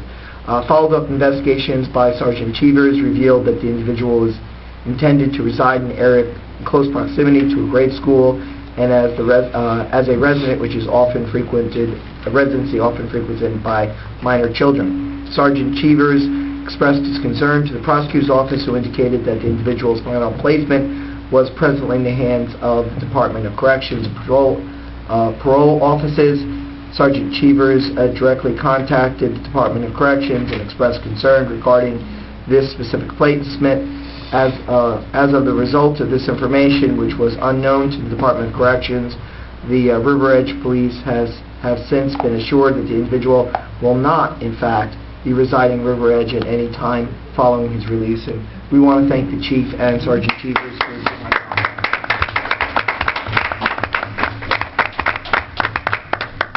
also, in my conversation, my recent conversation with the chief on April 7th, one of the things I had asked him, the council, was for more information about our hires, and one of the things he said is that, and we were talking specifically about sergeants, the council wanted some more information on that.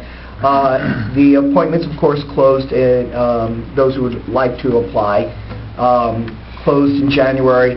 Testing costs have been absorbed by the current budget funds. We'd like to thank our BA and CFO, Alan Negrian, for finding those funds in existing line item. It's mid-September should be the test for the sergeants, and then the list for the study books is out, but the chief was very good about following up on the publishing date so make sure that our applicants are getting the proper books. One of the books is out of print, so the chief called for clarification, and the edition error is corrected to the 2014. The chief believes, with all things being equal, that hopefully we will, in October, late October or November, the chief would be able to bring before the council in closed session a decision for a sergeant. And we're looking forward to that, and we thank the chief and the police department for what they're doing. The fire department, Chief Tom Caridi, not Chief Tom Caridi gave us the police report, Chief Greg Caridi, of no relation, gave us a report for the police fire department. This month, over the last month, we have had approximately 85 calls. As of the 17th, the River Edge Fire Department recently held a training session on vehicle extrication techniques where members practice extracting and vehicle stabilization of 2 acquired cars. Members trained on acquired structures last Tuesday and practiced search and rescue techniques and firefighter survival tactics. Another required structure drill is being held on Tuesday the 22nd, tomorrow. River Edge Fire Department will be assisting the Rec Commission with the annual River Edge Run on the 26th.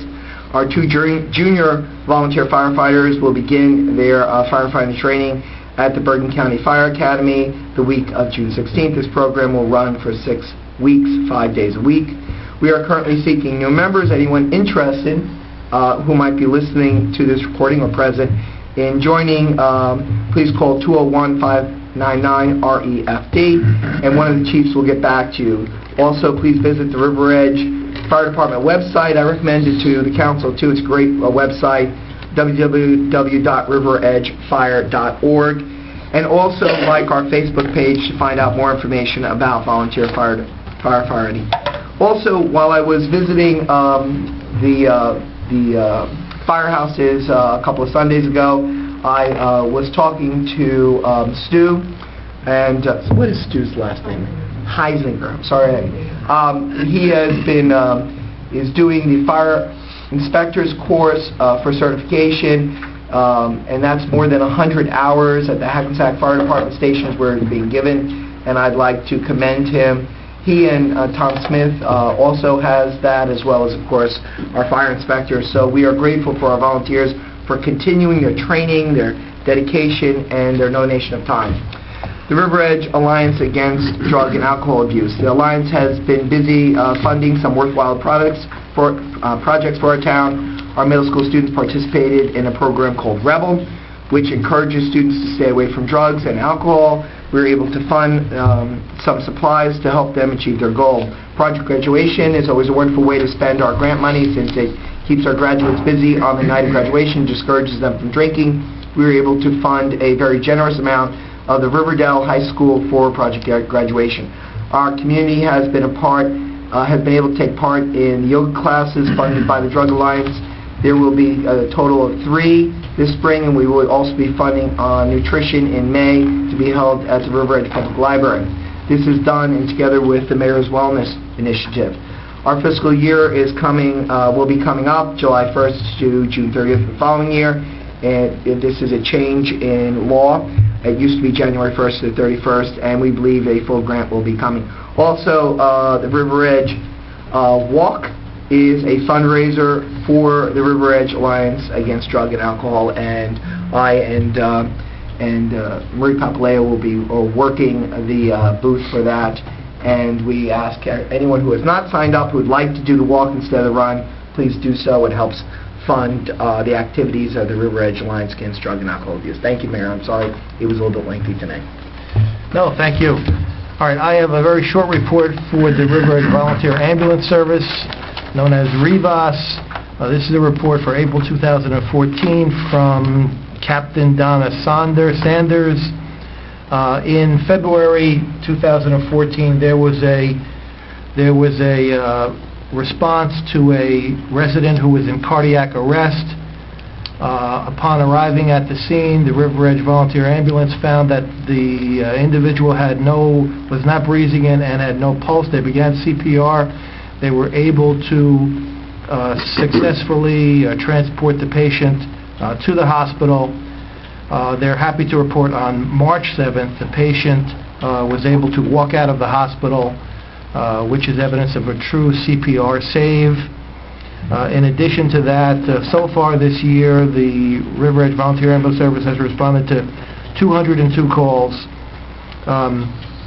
This Saturday, April 26th, REVAS will be covering the River Edge Run.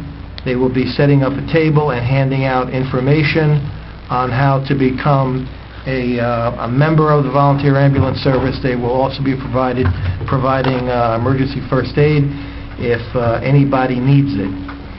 The River Edge Volunteer Ambulance Corps is seeking new members.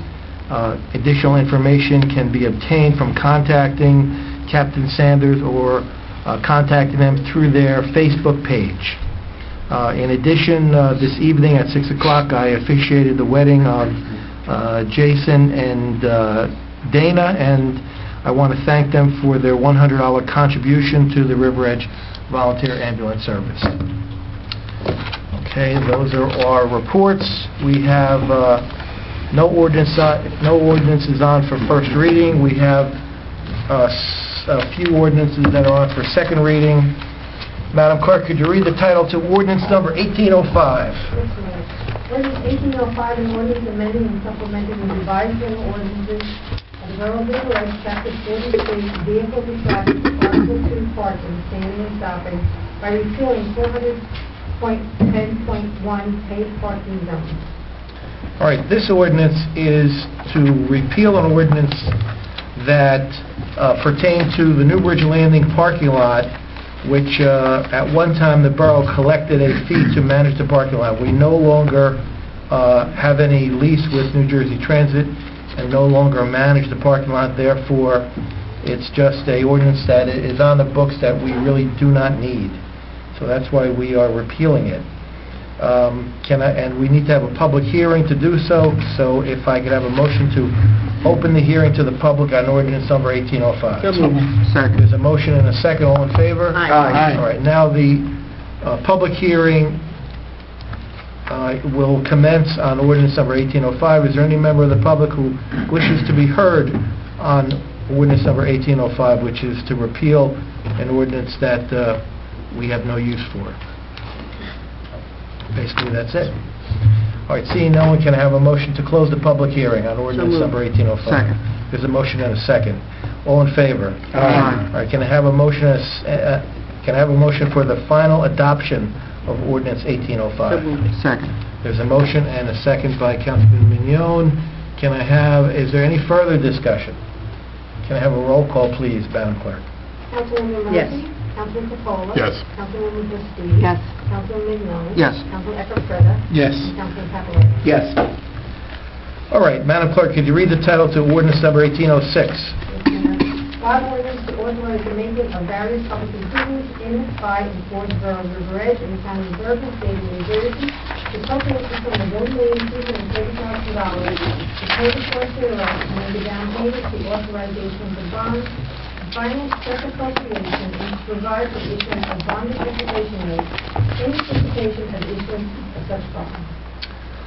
Okay, this ordinance is for capital improvements to Cherry Blossom Park, setting aside certain funds for a future senior community center.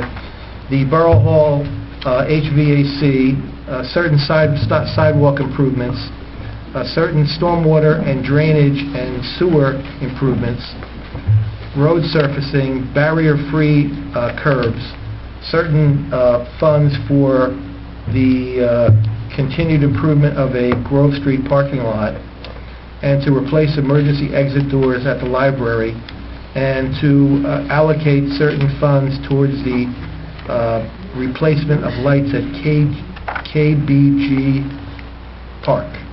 And thank you for this. Please explain to Stephanie how important this is, this little cheat sheet that is prepared. Could I have a motion to open the hearing to the public on ordinance number 1806? Second. There's a motion and a second. All in favor? Aye. All right, the hearing is open to the public for anyone who wishes to speak on or about or against, or who has a question regarding ordinance number 1806. Seeing no one, can I have a motion to close the public hearing on ordinance number 1806? Second. There's a motion and a second. All in favor? Aye.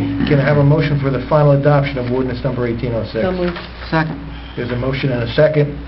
Can I have a roll call, please, Denise? Councilwoman Murphy? Yes. Councilman Capola? Yes. Councilwoman Baptiste? Yes. Councilman Mignon? Yes. Councilman Ecofreda? Yes. And Councilman Papalato? Yes. All right, thank you. Madam Clerk, could you please read the title to ordinance number 1807? Bond ordinance to authorize the acquisition of new additional or replacement equipment and machinery, new information technology equipment, new communication signal systems equipment, new additional furnishings and new automotive vehicles, and a new fire engine, including original apparatus and equipment, in line for the Borough of River Edge in the County of Bergen, State of New Jersey, to appropriate the sum of $810,000, pay the cost thereof, to make a down payment, to authorize the issuance of bonds to finance such appropriation, and to provide the issuance of bond anticipation notes in anticipation of the issuance of such bonds. Thank you. Ordinance number 1807 is again a capital improvement bond ordinance to fund certain infrastructure and equipment purchases in the borough, including but not limited to a new dump truck for the DPW with various attachments, a lawnmower, an asphalt hot box, which is used to fill potholes, which we so desperately need, a new tire changing machine, a new pumper for the fire department, certain technology and equipment for the Historic Commission, certain communication and signal equipment in the police department, such as radios and computers. So can I have a motion to open the public hearing on ordinance number 1807? So moved. Second. There's a motion and a second. All in favor? Aye. All right. We are now conducting a public hearing on ordinance number 1807, which I have described. Would any member of the public like to be heard on ordinance number 1807? Okay. Can I have a motion to close the public hearing for ordinance So number moved. 1807? Second. There's a motion and a second to close the public hearing. All in favor? Aye. Can I have a motion for the final adoption of ordinance number 1807? Second. There's a motion and a second. Roll call, Denise? Councilwoman Murphy? Yes. Councilman Capola? Yes. Councilwoman Baptiste? Yes. Councilman Mignon? Yes. Councilman Ecofreda? Yes. Councilman Papalato? Yes. Thank you. We have resolutions by consent.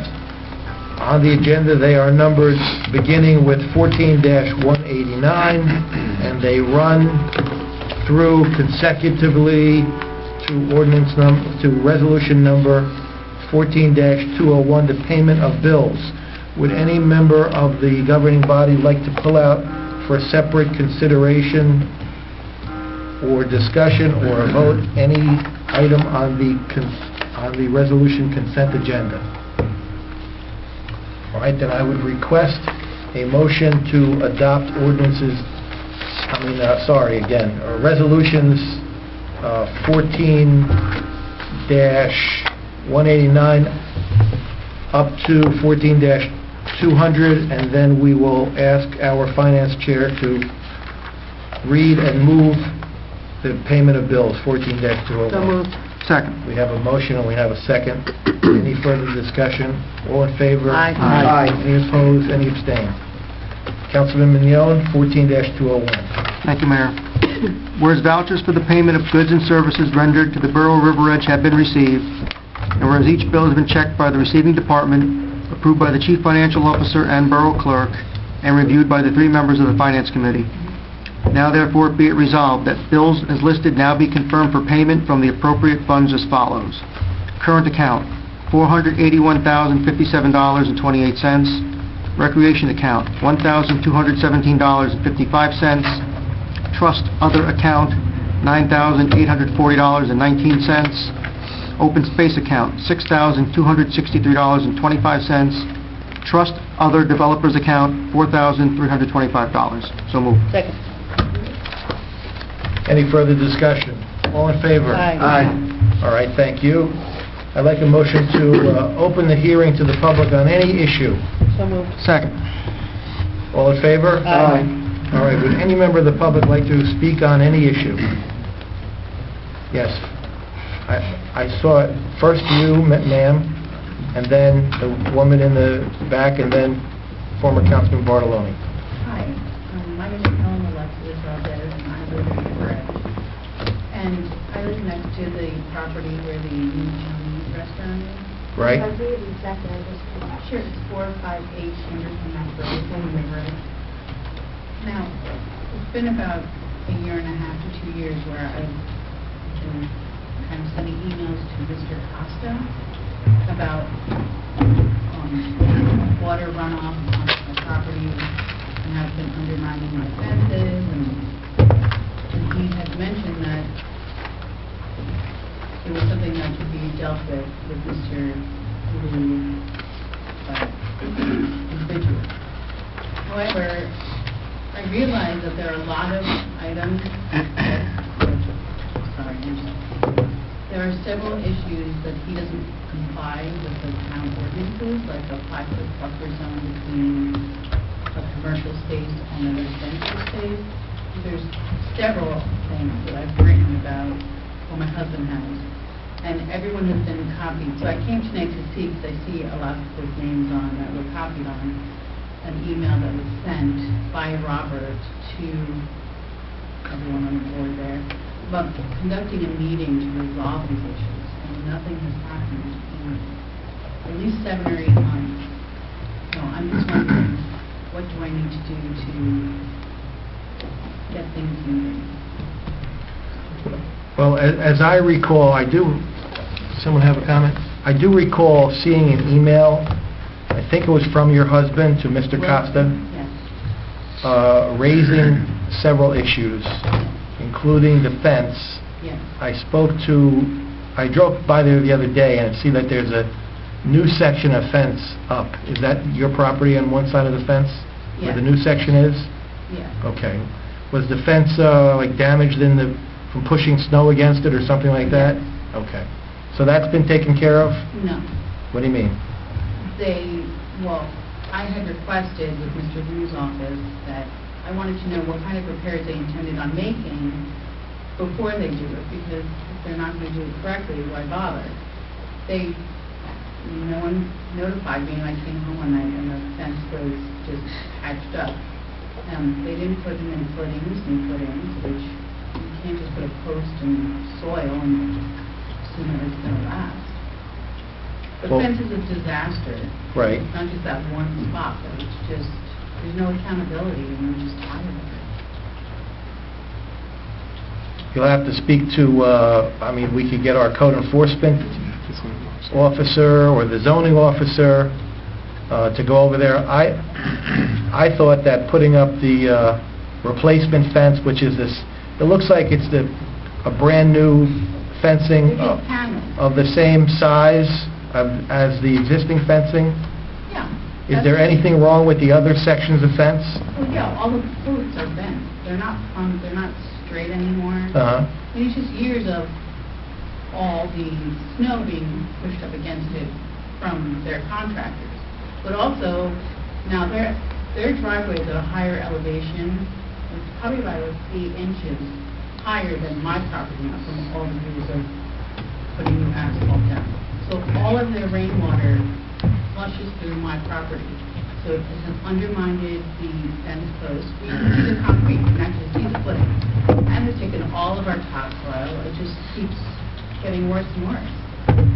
And I don't understand why they're not made to put a curb in when it's, I mean, we've looked in the ordinances or laws of River Edge, and they don't seem to follow any of them, and I don't know why they're not enforced. It seems to me that, and I'm not the zoning official, but I am on the planning board, and I did sit on the planning board when we approved the new restaurant going in there. Yeah. And at that time, the driveway was existing. They didn't make any changes. They didn't make any changes to the driveway. It had previously been approved many years ago. Well, what about the transformer that was installed not that long Again, ago? that was PSE&G or whoever installed I think it's a PSE&G transformer.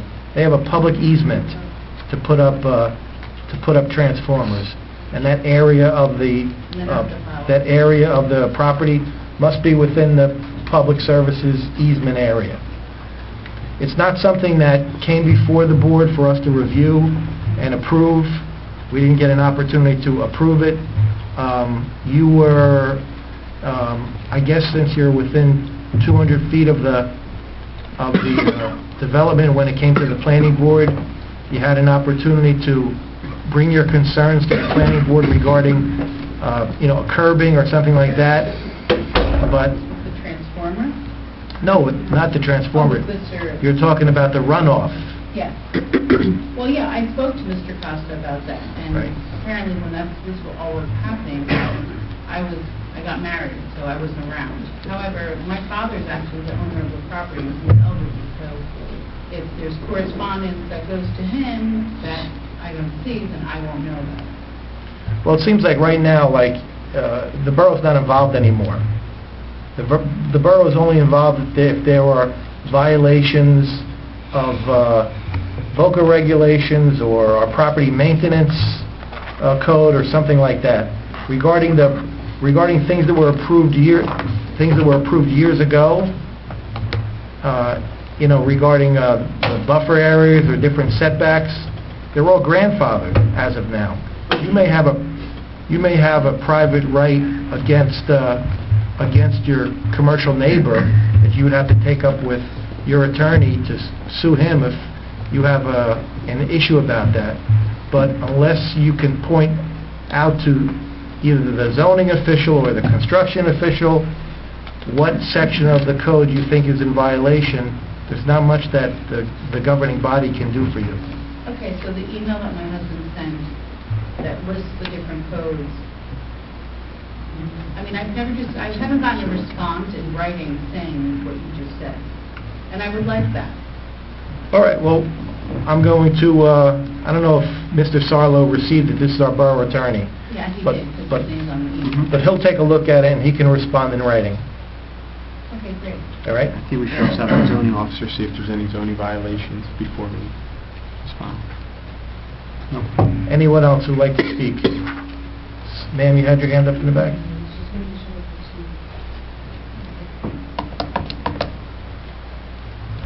Alphonse? Thank you.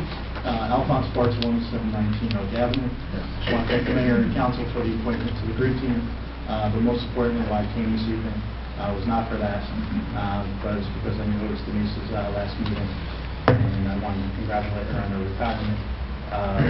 Really, the one thing I miss, from not being up on council anymore, is just speaking with Denise frequently, coming in on my lunch hour, and just sitting and talking with her. It was really a pleasure working with her. I wish other people that I work with were like Denise. She's great. And so, congratulations on your retirement. Thank you. Anybody else wish to be heard? All right, can I have a motion to close the public hearing? So moved. Second. All in favor? Aye. All right, council comments. Any council comments?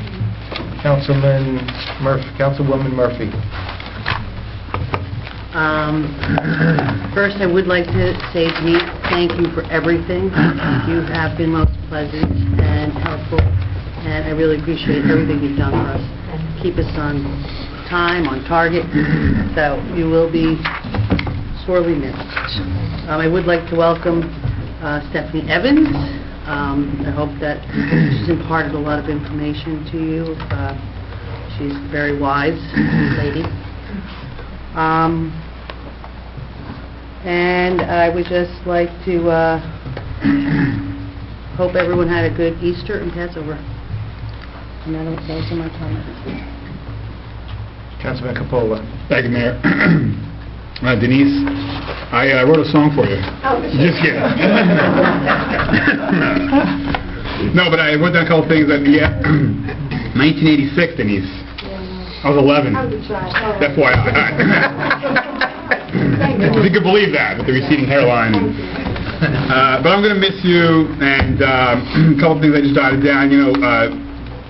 Becoming mayor and council, I mean, if you're not here or working in this capacity, you really don't. People may think, oh, mayor and council, they run the town, and haha, that'd be wrong. Your office, the hard work you guys put in is just, I didn't know until I got on mayor and council, and although mayor and council is important, the borough clerk, I mean, you're like a cornerstone to the operations here, and of course Alan and Judy, but I'm not going to kiss up to them because it's not their day.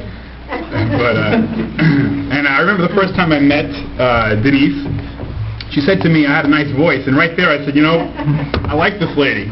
You can do no wrong. And then when I heard you were leaving, I got a little upset. It was like someone was breaking up with me or something. I was like, how dare she? But I know it's something you want. It's for the best. And a couple of words that come to mind when I think of you: hard work, loyalty, discipline, and I know I don't know you on a personal level, but I'm very confident when I say, most importantly of all these, you're an excellent wife and mom, I would venture to say, and that's probably more important than anything else that we can do, or you can do in your professional life. So I miss you. I heard you're having a little party for the ladies. If I find out where that is, I will crash. I'm going to come and drag. But no, in all seriousness, I wish you... Don't do that. No. But I wish you health, happiness, all the best. You're excellent. And also want to welcome aboard Stephanie Evans, and looking forward to working with you. That's it, Mayor. Thank you. Thank you. Councilwoman Basid. Thank you. I also want to thank Denise for all of her years of service. I've lived in this town for over 15 years, and I'd walk up those steps as a resident many, many times, and Denise would always be there with a smiling face and a patient answer to my question as a resident. So I thank you in that capacity. And as a newly elected councilwoman, you've been incredibly kind and generous with your time, answering my questions and helping me along the way. And I really want to thank you for your patience and appreciate all of that. And I want to wish you and your husband and your family a wonderful retirement and many, many, many happy days in that respect. I'd also like to welcome Stephanie Evans. Look forward to working with you, and I hope you'll be as patient with me as Denise has been. I'd like to thank our two new volunteers, former Councilman Alphonse Bartoloni and Teresa Esposito, for donating their time so generously in their new capacity. And I would ask anyone else out there that's interested in volunteering, we could certainly use all hands on deck, so please do that. The last thing I'd like to do is just thank the DPW. I know I sent an email to Denise, Allen, and Councilman Mignon this afternoon. As a resident, I sat in the audience and asked there to be greater effort put on cleaning up Brookside Park on a regular basis. And on Friday, there were no less than 100 kids in that park from sunup to sundown, and it was quite a mess. And I was happy to step out on Saturday morning and see the DPW there cleaning up the entire mess. And I don't know whether the police had come through and looked and notified them, or they did that on their own, but as a resident, I want to say thank you, and as a council person, I'm proud of the effort that they put in. And I know the neighbors adjacent to Brookside Park were very pleased and thank them for their efforts. So that's it. Thank you. Thank you. Ed? Mayor, thank you. First, I'd like to welcome Stephanie. Stephanie, welcome. So I say I was very impressed by your knowledge and your professionalism you showed us during your interview process, and I'm sure you have the capabilities to step in and keep the town running smoothly. And hopefully, when it comes your turn to get your plaque of retirement, it's many future mayors and councils from now, and I don't think any of us will be sitting up here at that point. And Denise. I got to say, like, I first started interacting with Denise the year I started running for council, and I must have bombarded her with dozens of open requests. And from budgets to ordinances to redevelopment plans, and always responded to me, always had everything I needed, and always did answer a question. And I said, working in a government, and I'm working with a lot of clerks, I know what they do. And it's not a knock against anybody else, but if you don't actually know how the inside of government runs, you really don't have an appreciation for what the clerk does day in, day out, all the varied responsibilities they have. And like I said, you made it look so easy. People don't really, I think, understand the breadth and depth of what you do. Stephanie does. I do. And, I said I always appreciate your help. The little conversations we had, I always appreciate your insights, and said wishing you about the best of health and best of luck in your retirement. Thank you. And on a side note, I want to thank your husband for being an excellent crossing guard at that corner, because that corner has never been such well managed in a long time, because I go that way a lot, and I really do appreciate the way you handle the traffic over there. It does make that corner run a lot smoother. Vito? Me.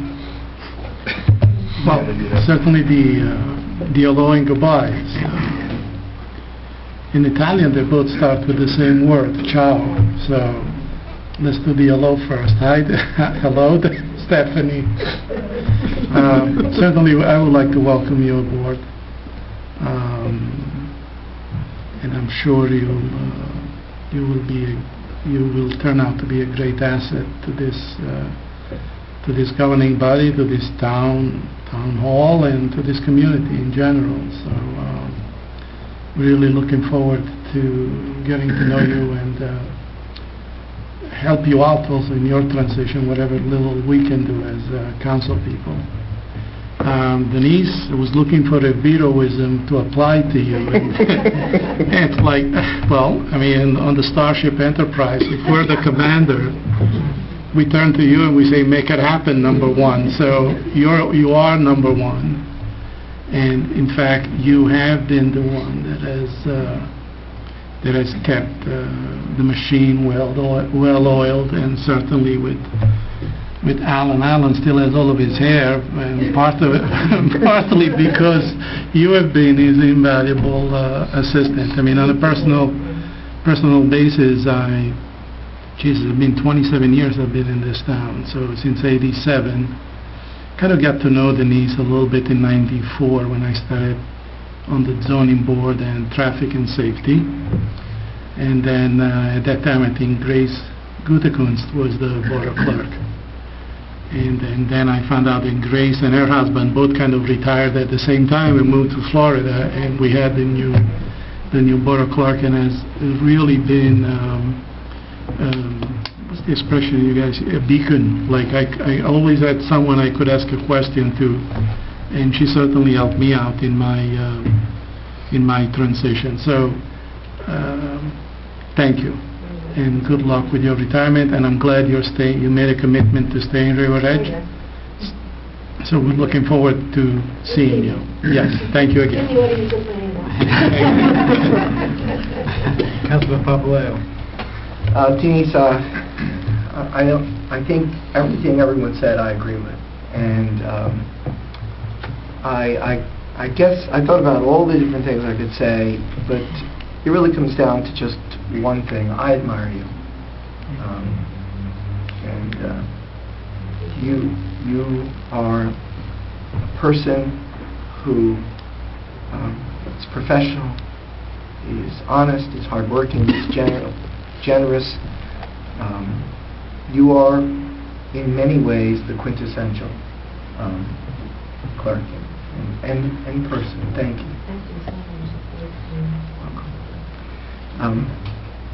Stephanie, welcome. I know that we have chosen the right person there, and welcome not just to our local government, but to hopefully our family. And I'd like to thank Al and Teresa for volunteering, and that's all right. Stephanie, congratulations on the appointment. You come very highly well qualified. We look forward to working with you. You might have to put on some sneakers to keep up with Denise, because she runs around a lot. I want to thank Teresa Esposito and Alphonse Bartoloni for both volunteering. It's very nice to see a former member of council volunteering for so many wonderful service organizations we have in town. Hint Denise, hint Denise. Your husband's on a couple. We always need volunteers. And really, Denise, what can I say? The municipal clerk is such a hard position to master, because you're kind of like, you're the face of River Edge. You really are. You handle the public. You handle co-employees. You handle elected officials. You handle the press. You handle other branches of government. You have to do it all. And you did it superbly for over 10 years. You've made us all here on the dais look good. And that's probably the best compliment that I could give you, is that you make us look good. And although, you know, if you look around the room, you see the pictures of the mayors, there really should be a spot because we owe it to our clerks who make us look so good. So I want to say, again, it's with heartfelt thanks that we thank you for all the professionalism and for making us look good. And enjoy your retirement. And if you ever need a volunteer position, just ask. All right, thank you. And with that, I can make a motion to adjourn this meeting. So moved. Second. All in favor? Aye. All right, thank you. We have other work in the work session. Let's have a motion to go back into the work session. So moved. Second. All right, actually, two matters are still in the work session. The historic element, we received a report from our planning board attorney, Arthur Neese, and we also received a report from our planner, Brigitte Bogart, regarding the historic element. And we have to give them some direction on where to go. So let's open it up for discussion. I think Arthur Neese's conclusion is that we have to start the process again, or something like that. Mayor, I believe we have Arthur Neese scheduled to come before the council at the May 6th work session. Denise, is that correct? Arthur Neese is scheduled for May 6th? Yes, indeed. He's on vacation this week. Right, so if you wanted to discuss this with him present, he'll be available on the 6th to give you his opinion firsthand. Okay. And we'll invite the historic commission for that meeting. Okay. Just in his memorandum, I mean, in his conclusion, he sums up by saying it wasn't appropriately adopted by the planning board. So is that what he's going to come in and tell us again? Well, he's going to come in and then he's going to give us advice on how to start the process again or correct it.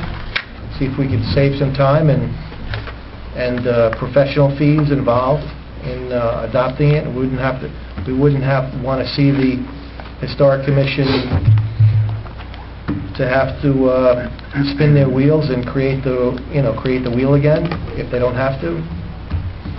So let's wait until May 6th. Should we ask Bridget to attend as well? So we have, Yeah, can we ask Bridget to attend? yeah, so we have them both here. And That one? Denise, could I ask that you recirculate Brigitte's report? I don't have a Yeah, I copy don't of have that. that either. yeah.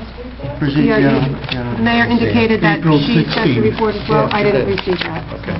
Turn over the plan. For May 6th? All right, and the final item, I think, is the animal control contract. There is a comparison report. Did you put that together, Alan?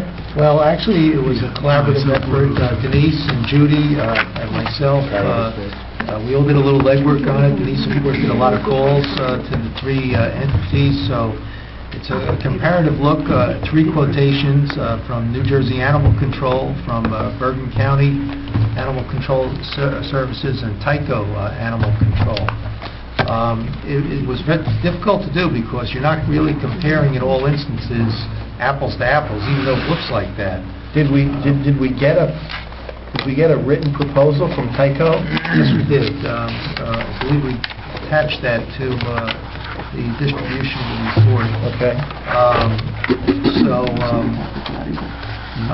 My concern with New Jersey Animal Control is that even though they appear to have a low bid here of $12,000, that it has the potential to run much higher than that. Some of the services that are included in the two other proposals are not included under New Jersey Animal Control. For instance, is the care of an injured animal if the owner is not known, then those veterinarian services would be paid by the borough. So that has potential to be minor, it has a potential to be very large also. The location of the shelter is Union City as opposed to either Teterboro or Wyckoff or Paramus, so for those of our residents that need to visit the shelter, it's close by. The other two are closer than Union City. They all indicate they'll patrol the borough. It's easy to understand if your shelter is located in Teterboro, Wyckoff, or Paramus, that they're going to be in River Edge patrolling.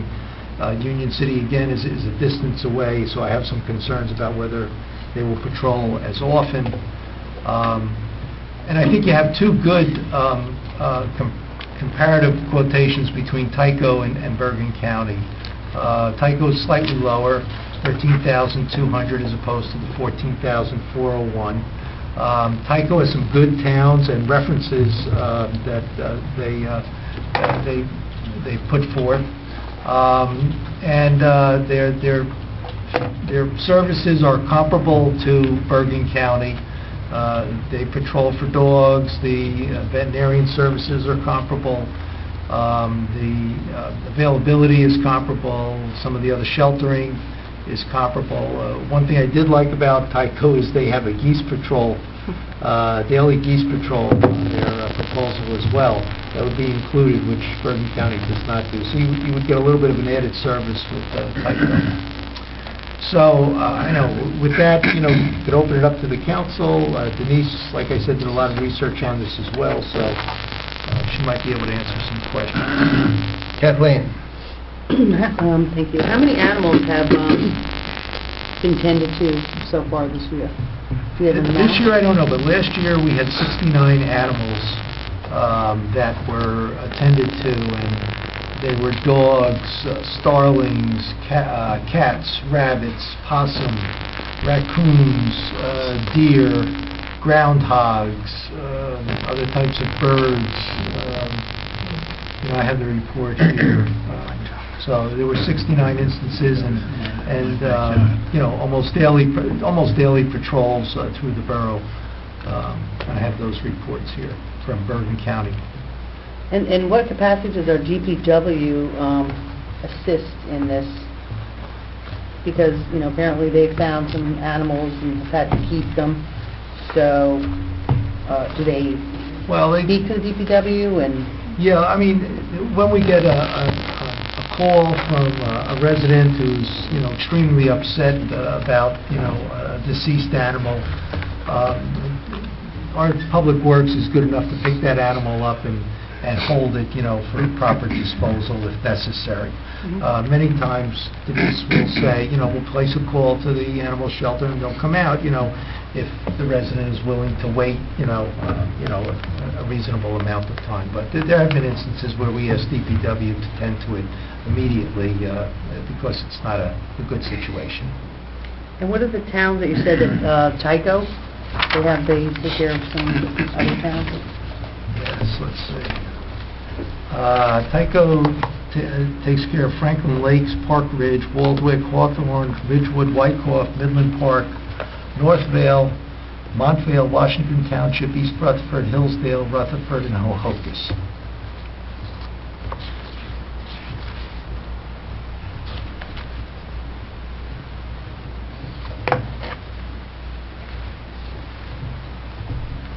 Mayor, from a legal standpoint, just because you don't have a contract with the county, a signed contract, by law, the municipality must provide animal control services. There's a default provision in your contract with Bergen County that says if you don't give them 90 days notice prior to the expiration, it automatically renews. So even though you don't have a signed contract, it automatically renewed January 1st. You have a 90-day out clause, so you can give them notice at any time within 90 days. If you give them notice tomorrow, your contract will expire. In 90 days, you can enter into a new contract with a new company. If not, you'd have to wait until, you'd have to provide them 90 days notice at the end of next year if you're going to start this in January 1st of 2015. Is that common? This renew? It is, because they want to make sure you have some type of animal control. The law requires it. So it gives continuity unless you notify them otherwise that you have other animal control services that conform with the law. So right now, though you don't have a contract, there is an outstanding invoice. You are responsible for it. If you choose to terminate them within 90 days, you would just prorate what you owe them on the $14,000 and change. Or if you choose to hold off till the end of the year, diary this, give them 90 days notice. Well, I think that the December Tyco 31st. sounds perfect. It's less expensive. No? We're trying to save money. You go with the lowest bid. Well, of the 69 animals that were cared for last year, how many required veterinarian services or housing or shelter? That research would have to be provided. I don't have that analysis off of the reports. They give you a couple words here: impounded, removed, picked up.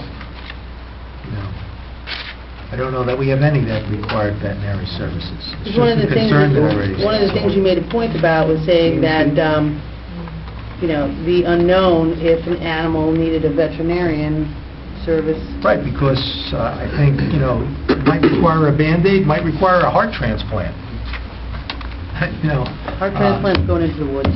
Well, I don't, there's no way to calculate how many animals will need that, and what care would be provided, and whether an owner could be located, and if not, then the borough, would have to stand that cost.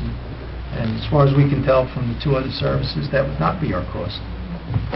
So there's a risk there, that's all. I had to identify it for you. Denise wanted to offer something. Interestingly enough, our first association luncheon, Tyco was there and gave a presentation for over an hour. It was very impressive.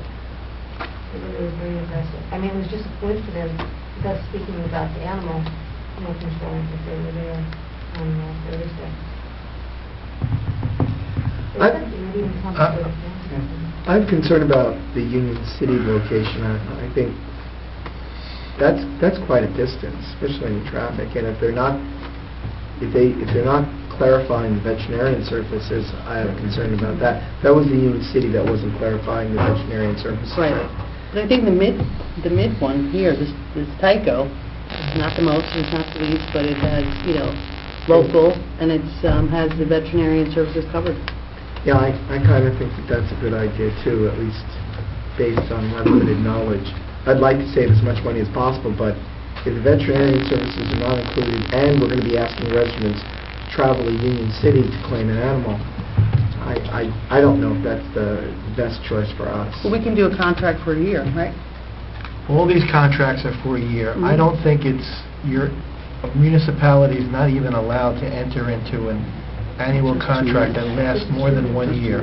This clause about automatically renewing for another 90 days, I don't believe is even enforceable. In my opinion, the borough attorney, of course, has the final word on legal matters, but I don't think it's enforceable. Aren't these new renewable contracts coming under a lot of scrutiny? You know, where people are automatically enrolled or opt out or... People, municipalities are a different animal. A municipality cannot, like one council cannot bind the next council. That's why you're not allowed to enter into a yearly renewable contract. There has to be a resolution and a vote, you know, at the beginning of the year for annual contracts. And and that's where we are. It's April now, and we haven't selected our animal control vendor for 2014.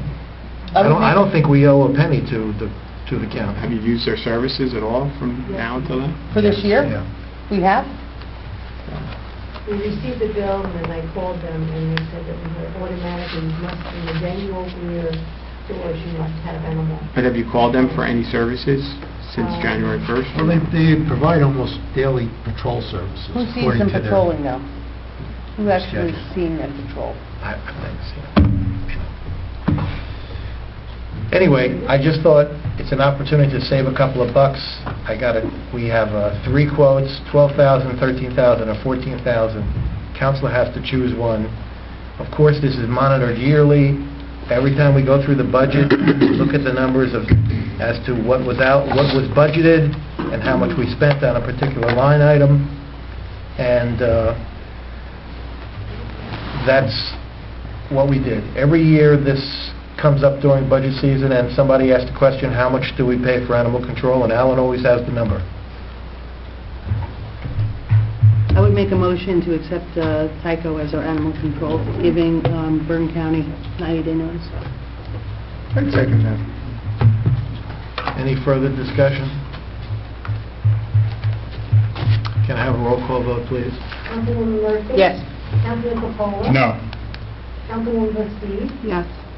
Councilman Mignon? No. Councilman Acrofetta? Yes. And Councilman Cavalera? Yes.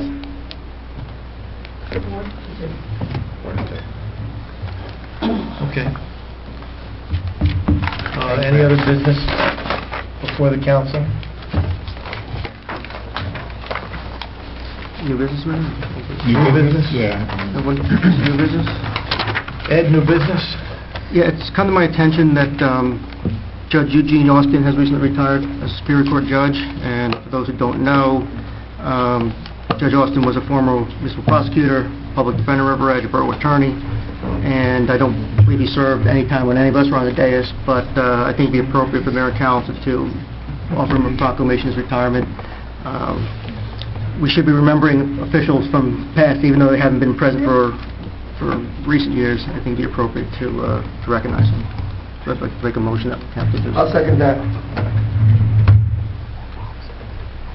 All right, there's a motion and a second for a proclamation, a plaque? Yes, or proclamation, I think. Proclamation? Yeah, proclamation, I think is fine. And Denise, you have to put together all of the history and everything? Information, I'll see what I can get. You could get it from Michelle, I know. maybe she'd have the information. What? I was just saying, new business, I had something too. Okay. Okay, all in favor? Aye. Very good. New business? Thank you, Mayor. Anthony? Thank you, Mayor.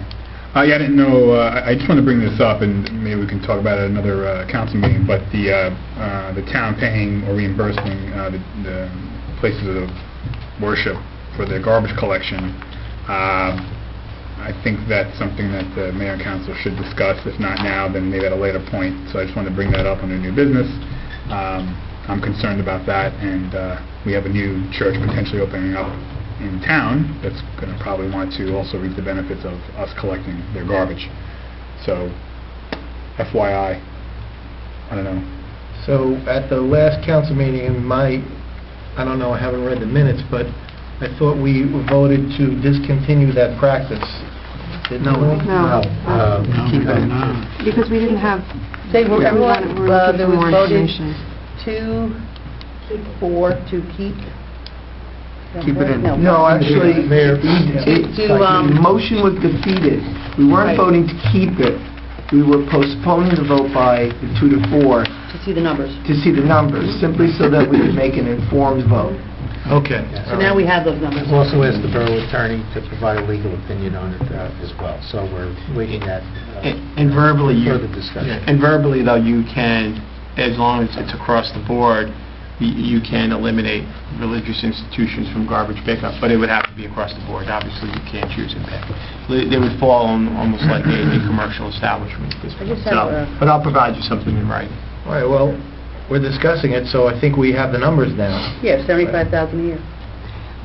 But I do think that, those religious institutions that have schools attached to them, it's a highly disproportionate amount of money that their garbage collection is, correct? Am I reading that analysis right? Like, yeah, That's correct. right? Correct. So Yeah. St. Peter's and the yeshiva, as opposed to the Congregational Church and the Church of Cherry Hill. That's and- correct.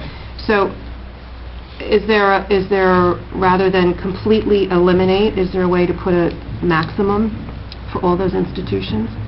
Like whatever it's like 3,500 now, I think is the most, or 2,800 is the most for the one up the street, rather than eliminate. But I'm completely. confused.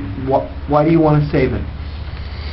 Why would you want to? Well, I'm not so sure that, then they're going to bear that cost, correct? And we haven't told them they're going to be bearing Right, and then what is the You're looking at notification significant process, numbers and is this going to happen tomorrow, or do we give them 90 days? I don't Do we think give them a year? You have to give them some notice. Yeah, so we give them notice, and then that's... It came up in connection with rebidding for a Mhm, right, new garbage right. contract. I know. So the existing garbage contract lasts until when? October. Okay. So nothing would happen until October. When we go out for bid, Alan's question was, for the bid specs, do we want to include religious institutions or not? Right. And it was his recommendation, I think probably to every council, Mhm. not to include the religious institutions. You can also make it as an alternate bid to see what additional costs you would be picking up. So you can make that as an alternate option one, parcel that out from your bid specs and see if it's a minor added cost or if it's a large cost. So you could consider that. Yeah, and that's 75,000 every single year. It's not 75,000 once. You buy a new something, and it's... Well, it's variable depending on the waste and the tonnage. Tipping, right? Tipping, right. Kathleen? Just one other differentiation between them. The yeshiva is solely a school, where the others are houses of worship. So, where the yeshiva is not a temple, it's a school. The others are churches, so that could be something else too. There's really no, and Mr. Sarlo again could give a formal opinion, but there is really no way that I'm aware of where we could differentiate on any kind of rational basis. I'm shaking my head. Totally not. Totally not. Between a house of worship that has a school attached to it That is and correct. one that doesn't. 100%. It's all, we should all recognize the separation of church and state.